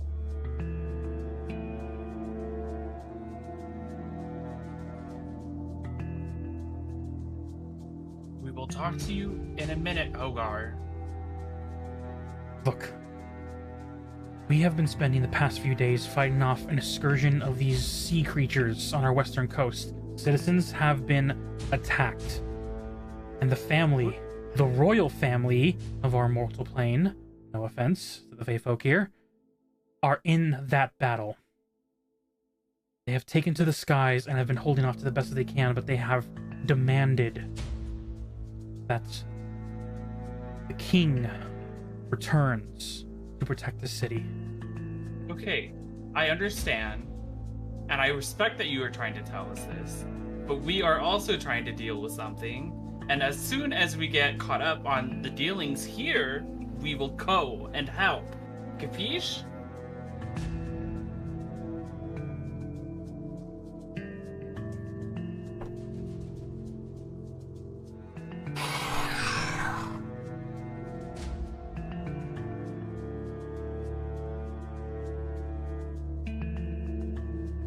You see, as the first time in a while, if ever, Hogar has a serious face about him. As he tries to pull the door open more, the other soldiers behind begin to draw the spears and once again hold him there, as he will not get in your face, but basically step up to you, Timothy. Look, I don't know what's been going on here, and frankly, we have been gone. I'm sorry that you hate me for it, but we've learned some things that needed to be said. We're learning things here too, which affect both here and Platinum Star. So if you will just kindly step back so we could close this door so we could finish. Shouldn't I be involved if it's that important? I was sent by the king himself of our place.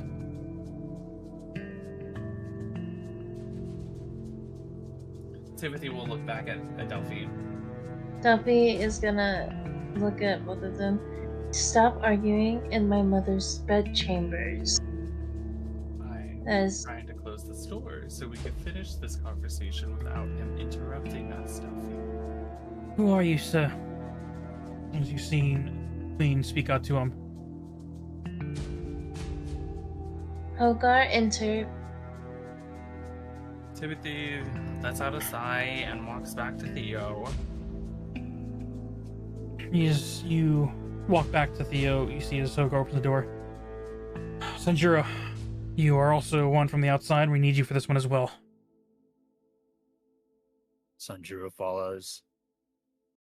Please give my mother proper respects of royalty. I know that she's laying in bed, but since you could not wait...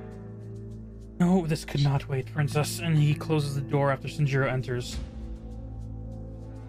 Look, I don't know who this individual is, but some entity that calls itself Riptide has been attacking our coastal areas with sea creatures. And Delphi knows, right? So, hold on. Just We all should know. Mm-hmm. Yeah. Yeah. So Yeah, Delphi, that's a problem. that's one of the hags. Correct. Yes. So the Riptide, and she's gonna turn and look to her mother. Do you know this one?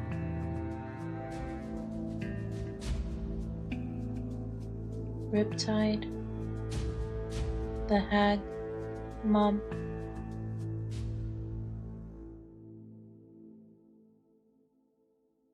I know of Theria, yes.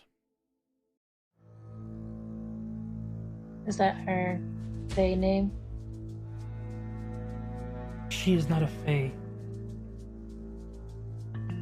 She is a siren. Oh.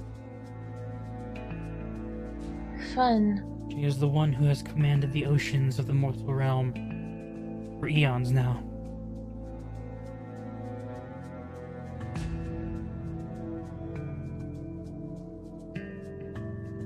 Why has she been able to attack the Platinum Star City? There should have been a protective barrier keeping everything out.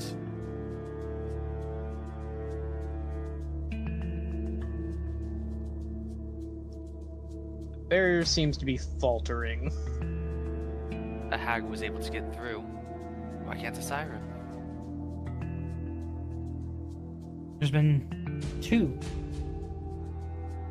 Do you remember what I was telling you before, Mother? When I visited before? about the hag of Rot and how we fought Rodissance. her. Yeah, I told you how we fought her.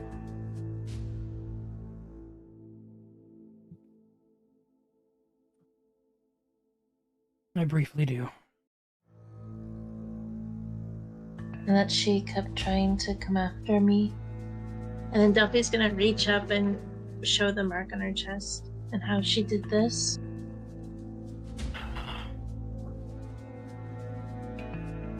Can we all see what Delphi has on her chest now? If she showed it She's- amongst this room, then yes.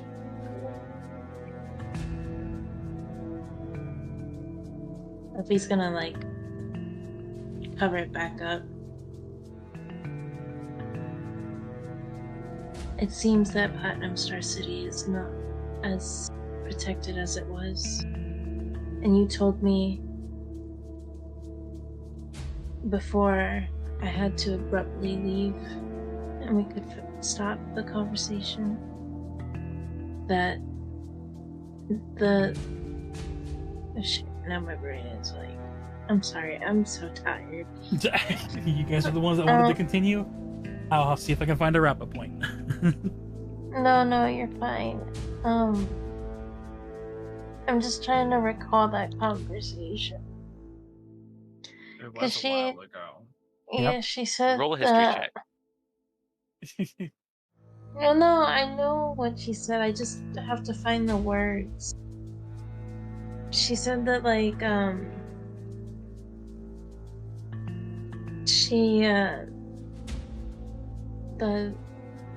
she had made a deal, and that the deal is not being held anymore because of my father dying. Right? That was how it was? According to the conversation between you and the Rot Hag, now being revealed as someone known as Rodissance, the conversation was basically that one of your parents didn't hold up their end of the deal, and therefore she has come to fulfill it.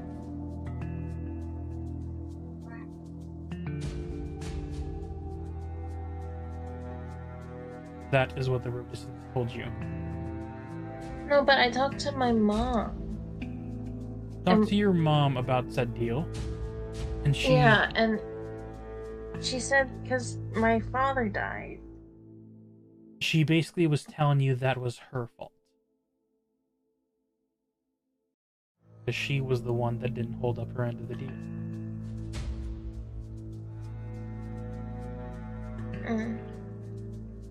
Okay. Well, I forgot what I was even going for now anyways with this conversation, so... After revealing the mark on your chest, you see as your mother looks to Laurel. Laurel, in my dresser, third cabinet down. Remove it and bring me the small pouch, please. You see as Laurel looks across to the side where Theo and Timothy are standing in front of the dresser. She moves over there as Timothy moves out of the way. she pulls the dresser out, tilts it, and then detaches it from where it stays, letting it fall to the floor. Clothing drawer, breeches are scattered amongst it, folded neatly. But then she reaches in and grabs something, pulls it from a taped section, and pulls out as a decent-sized blackened leather pouch. The sound of clinking metal together. Bring it here. As Laurel walks to the queen, or their mother, and hands her the bag. You see as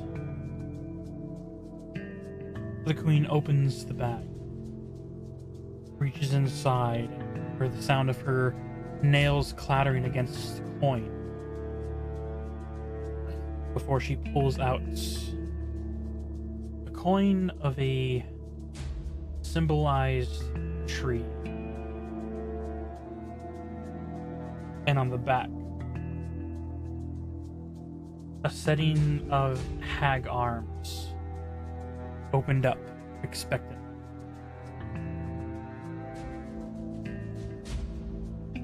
As the tree has this flow of energy about it, you see as your mother grips the coin in her hand, places it against her chest,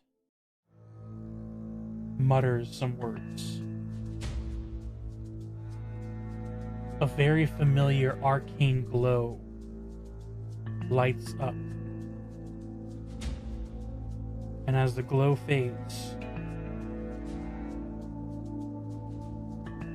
you guys see a slightly more restored queen. She tosses the coin, and as it clatters to the ground, rolling to the edge of the wall, the coloration begins to return. Her hair begins to slightly flow with magic and arcanum. As she takes in a deep breath, and for the first time for Delphi and Laurel, you hear your mother as she says, "That raggedy rat bitch." Ooh. How dare she burden my daughter? When I find her, I will take care of her myself.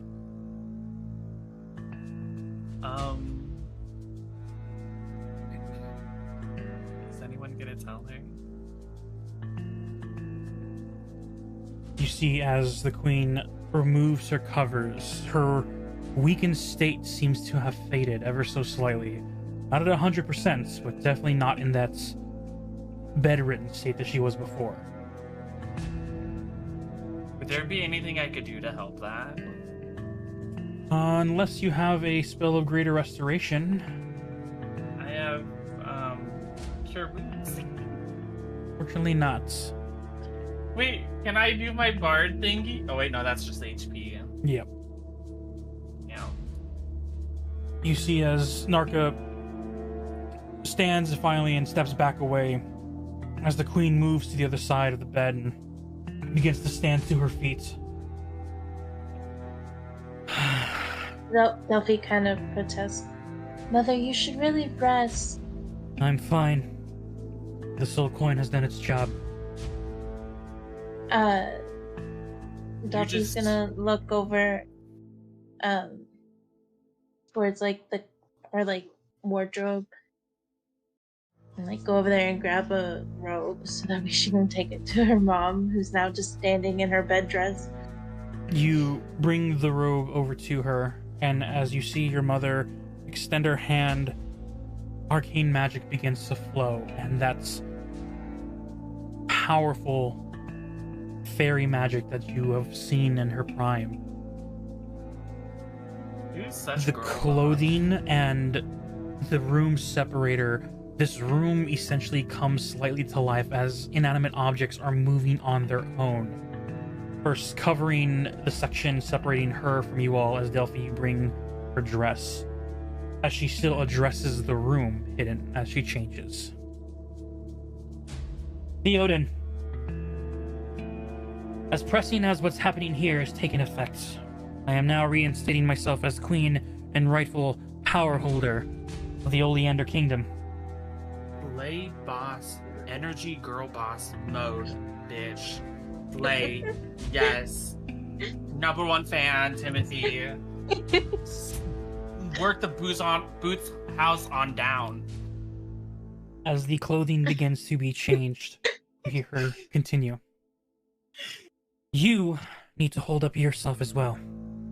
I understand that ever since what happened to your wife, that you wish to retire, but right now, your citizens and people need you just like mine need me.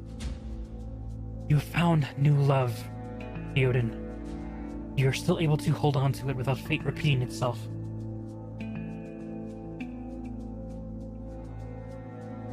See, after some time, the screen moves away, and you see in a royal attire that is a mixture of armor and cloth, an arcane focus that weaves through the stitching itself, a crown on the head that has different emblems of gems on them, and that once authoritative queen stands before you all once again. It is time we become the rulers we were meant to be once more.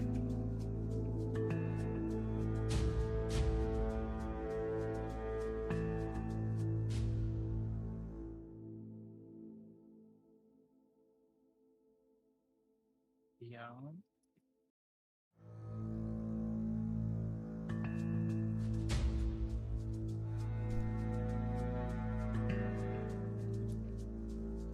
We'll go back. Take care of things on our end.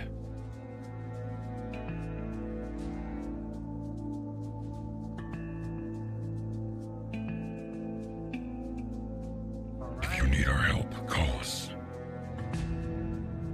And you see as Theo turns and heads for the exits. Timothy follows. Laurel, do what you must. Study up and figure out which history we can find on the lycanthrope we can. Be aware of the doppelgangers. Have guards assist you at all time. Of course, Mother. She looks to you at first, grabs your hand, gives you a smile and nod, and Laurel begins to proceed outwards. As Theo pushes the doors open, the Queen looks then to Hogar. Sir, one who was sent by the king, Hogar, you have a duty to finish. Theo and Timothy will follow behind. Get back to the teleportation circle and I can send you back. You must make haste. Time is different here than it is over at the mortal realm. That's Timothy good turns to back. know. And he's like, "Please reimburse my mom and dad," with bowing, and then continues. Consider it done. Love you, Slay Queen. Timothy says that. Theo and Timothy begin to move down. Hogar bowing to the Queen, now feeling out of place once more. Looks back to Sanjuro. And now we have our magic people. Let's get back. He taps Sanjuro on the shoulder and begins to move and follow the Dragonborn. Sanjuro, what do you do? I'll follow. No questions asked. Alrighty. As you guys see this human turn and follow right behind Hogar, you see as the Queen, your mother, looks to you, Delphi. What do you wish to do, my daughter? Well, I still need to finish my studies if I'm going to be the royal advisor and lead the council. Delphi, Now that you're we are better, past this. As at this point, this is no longer going to study. You are going to be going into battle, either here or there. As your best friend, and your new compatriots are here with you, I am not going to force you to stay for this one. If you believe you can be of help to them, you should go with them. I have my friends to guide me, to protect the city. Your friends could use you. do you promise that if things start to go bad, that you'll send for me? I'll promise you that if things do begin to go bad, for whatever reason, your sister and you will be guiding our people, as I will make sure that they will be safe as they get sent to your city. The Platinum family and our own have had this agreement for a long time now. Okay, well, you guys, then I suppose I definitely should go and make sure it's good there, because if you guys don't have anywhere to send them, if it were to go bad here, then our kingdom really would be doomed. In a quick but caring motion, she grabs onto your face and gives you a kiss on the forehead. Places her head against yours gently. Man, if I knew that was gonna happen, I would have Timothy Wade's. My dearest daughter, I'm sorry that this fate has befallen on you as well. This power is not something that can control you, but it is something that can tempt you. Follow the heart. Follow the kindness that I know you have abundance of. You see as she reaches into the pouch and pulls out another coin. Only use this if you or a loved one is in danger. She puts another coin in your hand, same as the one that she gave you once before. What power? You have been blessed with an ancient magic. This ancient magic is sort of like a monkey's paw. We are able to grant controlled wishes as of sense, but it must be within our capabilities. If the individual wishes for too much and is not able to compensate, then a price must be paid. For those that desire power, that price was put on the individual that made the deal. For those that wish to save others, the price was brought upon themselves. It is up to you how to use this power, if at all. If you use it to save your friends, make sure it is a price that you can pay. Otherwise, make sure that price can befall on your enemies.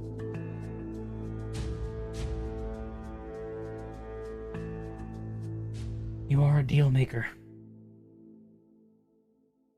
That is the curse that has been bestowed upon you, as it was to me.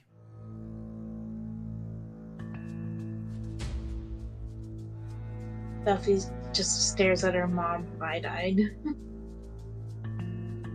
Oh. Okay. You can choose to let this power remain dormant. I will not fault you for doing such. I myself I have used this power and controlled it. And I thought I put it behind me. But now it is coming back to knock on the door that my family resides safely in.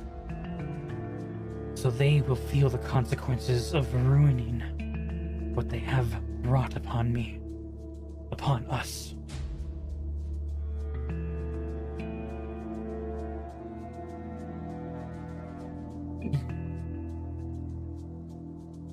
Use this power as you see fit. Or don't use it at all. Okay.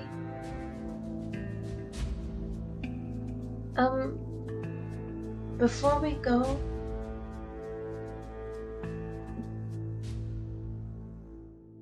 I think you and Laurel need to talk about how you became sick.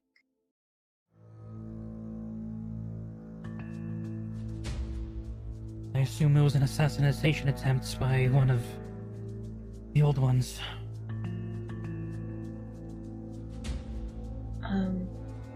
I'm not really sure. I don't know. You see Narka approach. Your Highness, the poison that has affected you was used of my old designs. I gave an individual access to this, and it seems that they have used it to have ill will intentions towards you. See, as your mother stands up straight and then turns over to Narka. Explain yourself.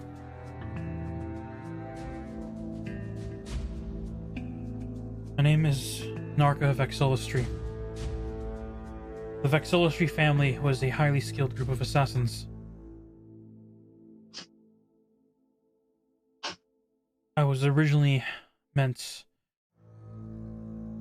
to kill Delphi.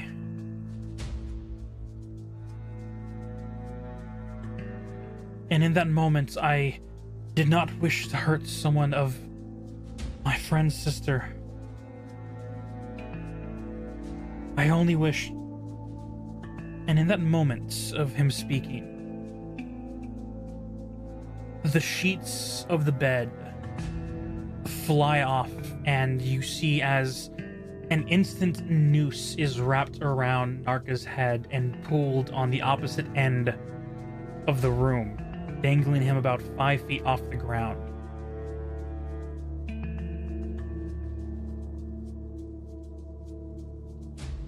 You were sent to come after my daughter.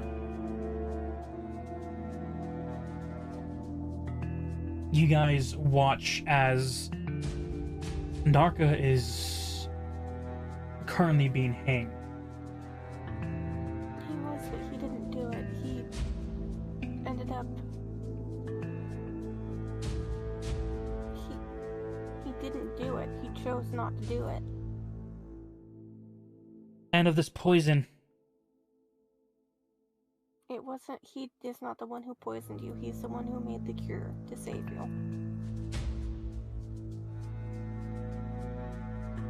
And you all vouch for him. True. Valindra, say something. She trusts you.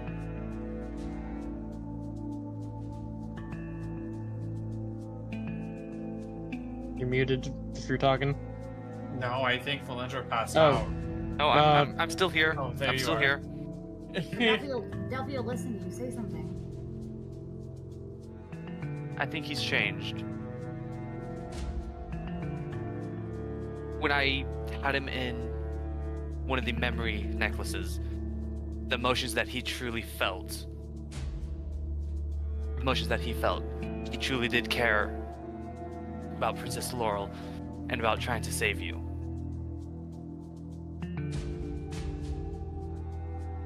You see as Narka's like dangling there, still trying to catch his breath, the cloth that's around his neck, cutting him from speaking, gasps of breath, the coughing finally gets released as he drops to the floor as the cloth removes itself and then relays itself on the bed. As the queen's heels hit the floor, not of a clatter but of a thud, as she approaches Narka, who is coughing, catching his breath, stands over him. He then looks up to her, her face in a war queen's energy. As she looks down to him.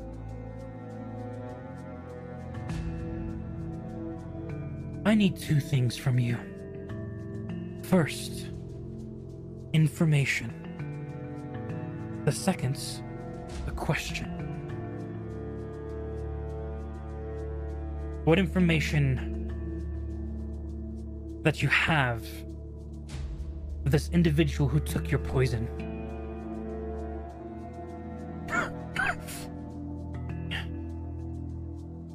It was a deity, Your Highness. A being of light. Long wings.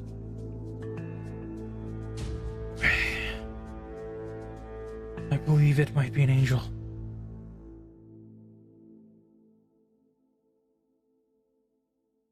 Thy Zephyrio.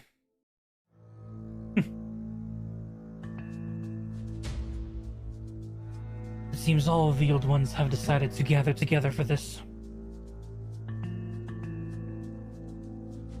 My second, and a question for you.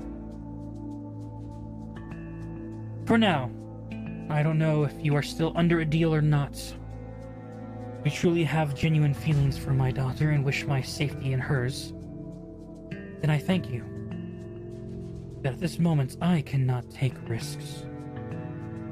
See as that hollowed out coin that is on the floor. You see as Delphi's mother extends. What do you say, Una? He can come back to Platinum Star City with me. He's my brother. I'll take responsibility for him. As you say this, the coin that was clattered to the ground, you hear as it vibrates on the stone floor for a little bit before it flies into the hand of the queen. As she looks to you, you are a friend of my sister's, no? Or my daughter's. That's correct. This is your brother? Yes, we're both from the Vatsalistry family. I know that you don't know me, but centuries ago I chose to not remain with my family. I left. I know that I changed. You can verify this with Theo. If I can change, I believe that Narka also could change. If you wish to take him with you, that is one less worry. I don't mind that. When things are in a calmer state, and my kingdom and family are not threatened, I'll consider releasing him. And you see as she holds her hand out, as the coin that lays rest in her hand begins to lift on its own, hover and begin to spin in front of Narka Vex Solistry. I want to make a deal.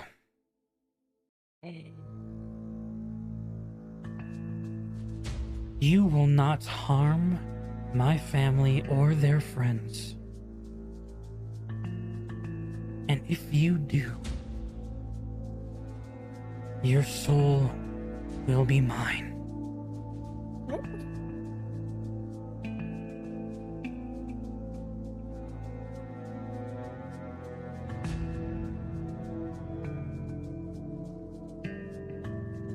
Your mom is so girl boss.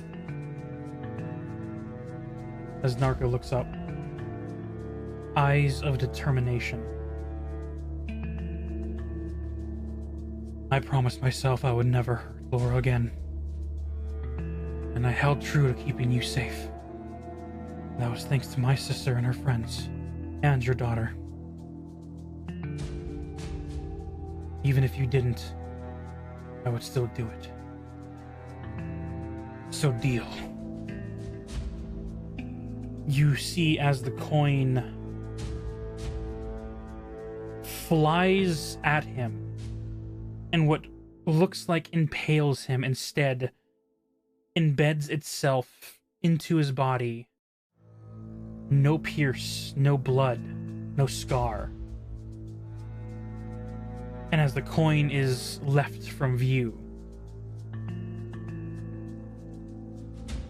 the queen simply lowers her hand and looks to him. I feel your conviction. I see it to be true.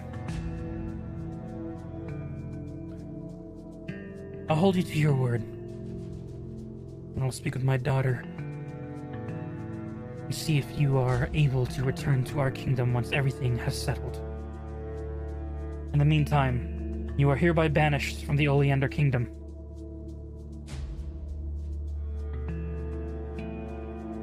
The rest of you, follow Theoden. Get back to the city. If things go wrong here, I need to send my people and my family somewhere safe.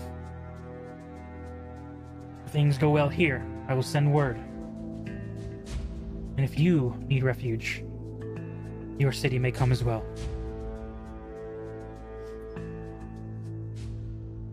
I must go meet with the council. You see her turn and quickly struts with the confidence of a long ruling empress, not intended as what it is.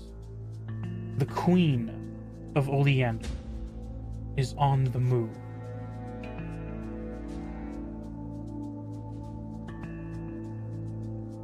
As you all are left there in that room, do you say or do anything before catching up with Theo and the rest who have left for the teleportation circle?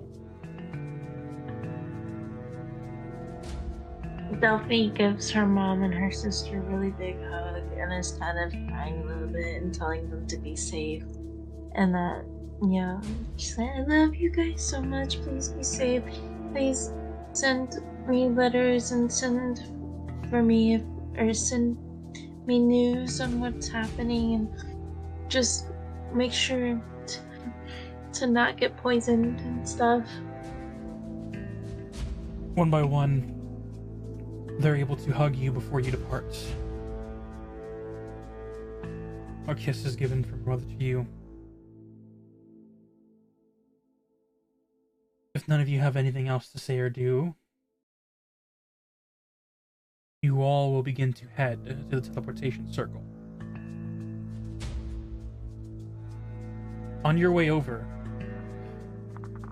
being the evening time, Timothy, as you move past, you see your parents are there as they have exited the room, and they see her walking side by side with the other 3 council members, Oscar, Omar, and Sibian. As they walk by, your parents walk up to you. I pull them into a hug. They give you a very tight embrace. As your father looks to you, things are gonna get serious. More serious than ever before. I know you will look out for your friends, but I ask, as your father, please come back alive. Okay. You see as your mother looks to you. I'll look back. I know you can look out for yourself, and you will look out for him as well. And if it's any incentive to come back alive, you'll be able to get that ring from me. She gives you a wink. Timothy will wink back. I'll pick it up from the shop. Thank you. As you guys continue to move forward, moving through these halls, you are hearing the sounds of multiple foot soldiers heading in different directions. And later down the hall, Delphi, you and your group finally see as Oscar, the other council members, and Timothy's parents are now getting ready to pass by your group. Sibian gives that half head nod of passing by a royal, but continues to stay focused. Oscar gives a full pause and bows, and you see that Omar does the same, giving reverence to you, and then he continues on behind Sibian. Oscar looks to you, though. Be safe out there, princess, please. To you all, please keep our princess safe. I will. Delphi's gonna give Oscar a hug. And then she's gonna say to him, please keep my family safe. With my life. You're the only one on the council that I trust. So please, just try to back my mom and my sister as much as you can. You know, the other 2 are quite fickle.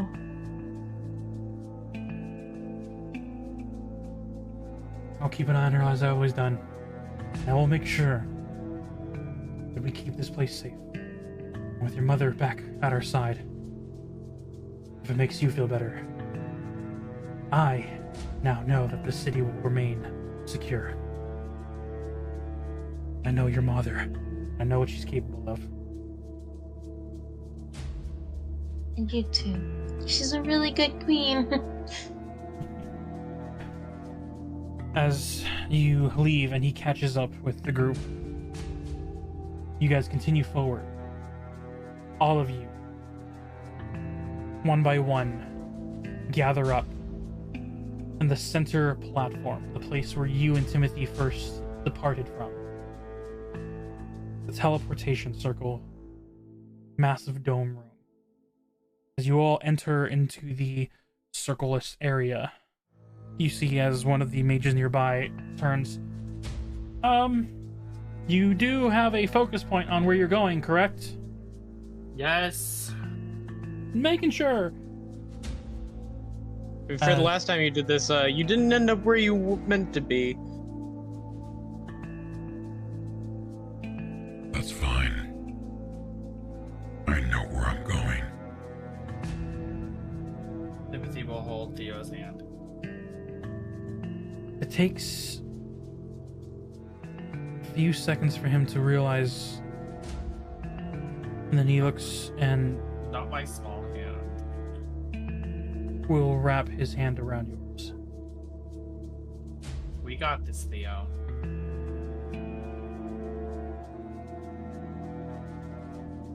He doesn't reply, but he gives you a smile. Almost as if it's the best he can do in this moment. Timothy will nod, giving him that knowing look, but then smile back.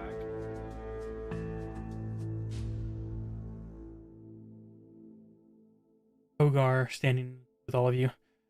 We all ready to go? We're having a moment, thank you. What? Shut up, Hogar. What crawled up your ass and died? God dang, man. Can I shoot him in the knee? Make an attack roll if you're serious. What is with y'all and your hatred of Hogar? I'm He not gonna make an abandoned attack us. roll. He They left all us. abandoned us. Yeah. I'm completely joking. If it was Moose, Okay. maybe I would. Dang. All right. I'm sorry, but he's the one that refused the order, made a deal, and then I fucking got poisoned.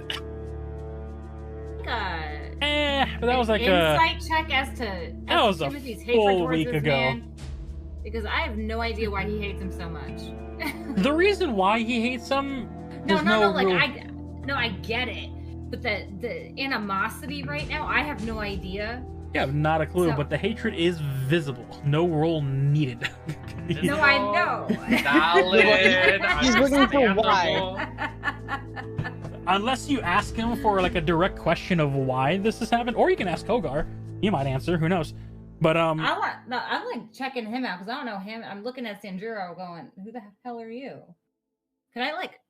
I'm gonna whisper in Timothy's ear, like, "Is there a reason why you hate him?" He abandoned us in the fog. But now he's acting like absolutely nothing happened. apparently, it's a very loud whisper to Timothy as Una was able to chime in. Literally. I didn't realize it was a whisper. Yeah. Okay. Well, I'll tell you when we get home, okay? All right. All right. Okay. Okay. As Sounds good. the magic circle begins to ignite and glow, the light begins to brighten as Hogar turns to the rest of you.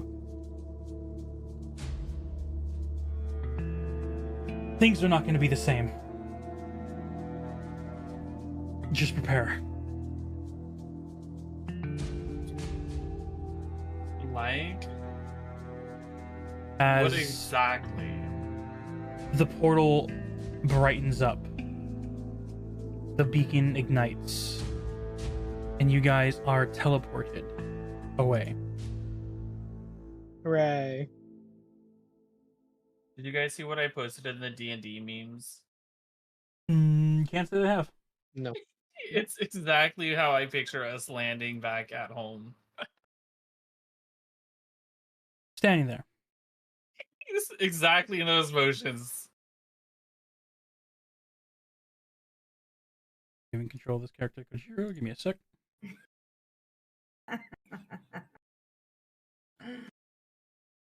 No, Kojiro doesn't need to control his character. Okay. And I don't think he hasn't clicked on the link for Roll20 yet. All right, so we'll work on that in the future as well. Uh-oh. I'm But- authorized. Um, That's just what it gives me when I click on it. all right. I will try and send the link for that in the What's that future. later? But in the meantime, as you guys all teleport, you find yourselves in the middle of the Diner of the Woods. And you see doors open to each room. Crowds of people that have left a little to no room space as they have taken over the stage and the main room.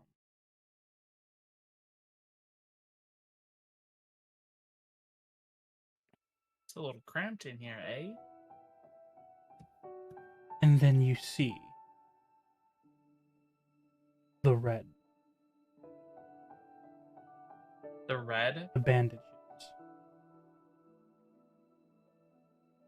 You see citizens of Fey creatures bandaged up and being taken care of by those of the woods. Staff members are helping keep people calm, passing waters and food.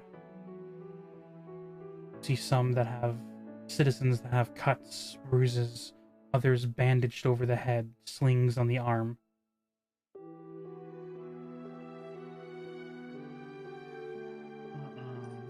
You see, as everyone is moving and working, they don't even pay attention to your group as you have teleported in. Until one voice comes out across the rest. Theodore! You see as Clara pushes past a crowd to get to Theo and just gives him a massive hug. Timothy, Sir, before you we've been realize, gone. you see that you are sitting on Theo's shoulders. Delphi, you are on top of Durant's, as you are both in your fairy size. Hey, Theo. Can I have my earrings back? Moving through the arms of Clara, he hands them to Molly. you. He gave them to me? Yes. Okay. I'll put them on. Clara, I might need you to back up a little bit. She doesn't give an immediate response, as you see she is fighting back the heavy tears. But she is trembling as she is holding on to Theo. Where she steps away, looks up to you, Timothy. I'll wait I'm so before. glad you're back. Both of you, all of you. Sorry, we've been gone for too long. I didn't think it would have taken us that long. It's been close to a week and a half, almost. I didn't mean for it to be that long. The day after you left, there was words of creatures in the ocean. Fishermen had to come back into the coastal lines. And these creatures just started attacking one after another. Fishermen and citizens were getting hurt. The enforcers were sent out, and then whatever that thing was, massive swarm of monsters. They sent out the Adventurers Guild, the Platinum Soldiers, and it got so bad to the point where the king himself and the family have stepped in. It was not a while later that Captain Goldpaw came by, asked me where you all went. Had me send a message to you, but you guys never replied, and the one reply I got was like slowed down. It lasted like a whole day, but it was just too long and incoherent. That's how we got yours.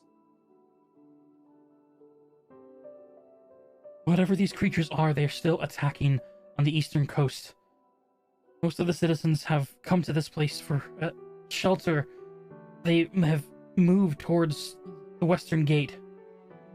Only adventurers and warriors have been shacked up in the eastern part. But it's not just that, it's hearing overhead the roar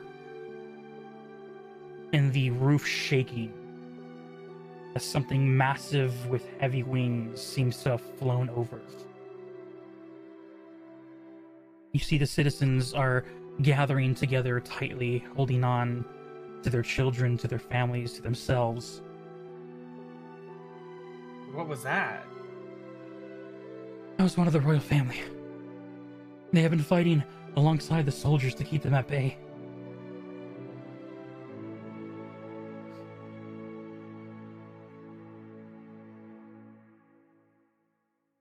Theodore? Yes, Clara.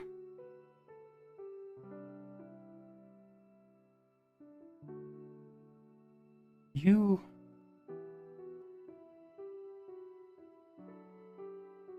Timothy told me what you are.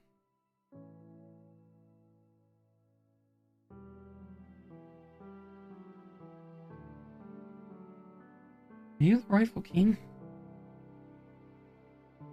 Clara, he told you not to.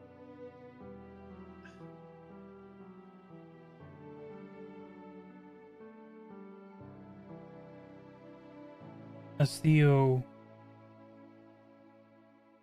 looks amongst many face citizens, injured and scared,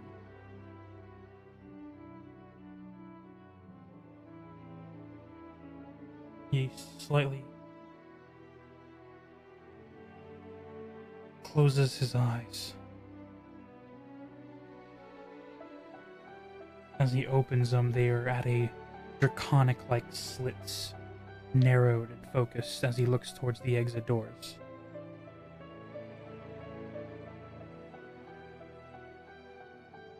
I am now. As he begins to march to the possible battlefield ahead. That is where we're going to end today's session. Timothy's following. Oh, boy. Well, Also rushing out. You said Timothy's following, like he's not sitting on his shoulder. Oh, that's so true. I didn't have time to do the thing to make him human size. Melinda's current thought is her brother still alive? yeah. All warriors and soldiers and adventurers are on the front lines on the eastern coast. And all the archers and everything, and Mhm. Well, ladies and gentlemen, thank you for being with us on this especially long episode of Platinum Star City. We love the long ones. Thank you. Individuals are tired, but nonetheless, I'm glad we were able to have fun and get back to the Platinum Star. We welcome our new player, Kojiro, even though you've only made a cameo thus far. Hey, you'll get to play a lot more next time. Mhm. Oh, yeah. You've now been introduced. Yes, your introduction also- is the fairy bard hates Hogar, and people abuse him out the Me wazoo. too. Hogar has it coming. Hogar has Timothy- it coming? Hogar. Yeah, he abandoned us too. Moose. He's following his leader, Hogar. which is Dagadin. Okay, and he They're left all it gonna get in a the talk. fog. with 2 less warriors. Maybe 3, I forget. At least 2 less Opal warriors. is a warrior She is a warrior. wizard or something? She She's a is paladin, isn't she- no. No? Gazara is a paladin. Opal. Kazara's sorry. Yeah. Opal, the cat fae individual, is actually a custom class I built of a sorceress fighter. It has been an interesting build. Yeah. Is she the same class as Quiet? No. Okay. Quiet is a psionic fire. What's a psionic? A whole other category of characters that we can get into on a later date. But in the meantime, as we close out on this intro in this video, Mind flayers are psionic. Well, we know we leveled up. no. Yes, Obviously. We know we Come on, leveled we're up. about to go into a massive battle. We have a You clip are to prove it. about we have, to go um, to a massive battle. Your first I one don't- is level 5, besides the I don't small doppelgangers. I don't know the clip. I don't know the clip. The clip's gone. It'll be on my page, don't worry. No, I know it's on your page, but I don't have it saved anymore. Yes, we'll have our adventurers join the battlefront. I'll have some clothings I have to update because the old map has some of your old tokens. I'm gonna have to refresh it up.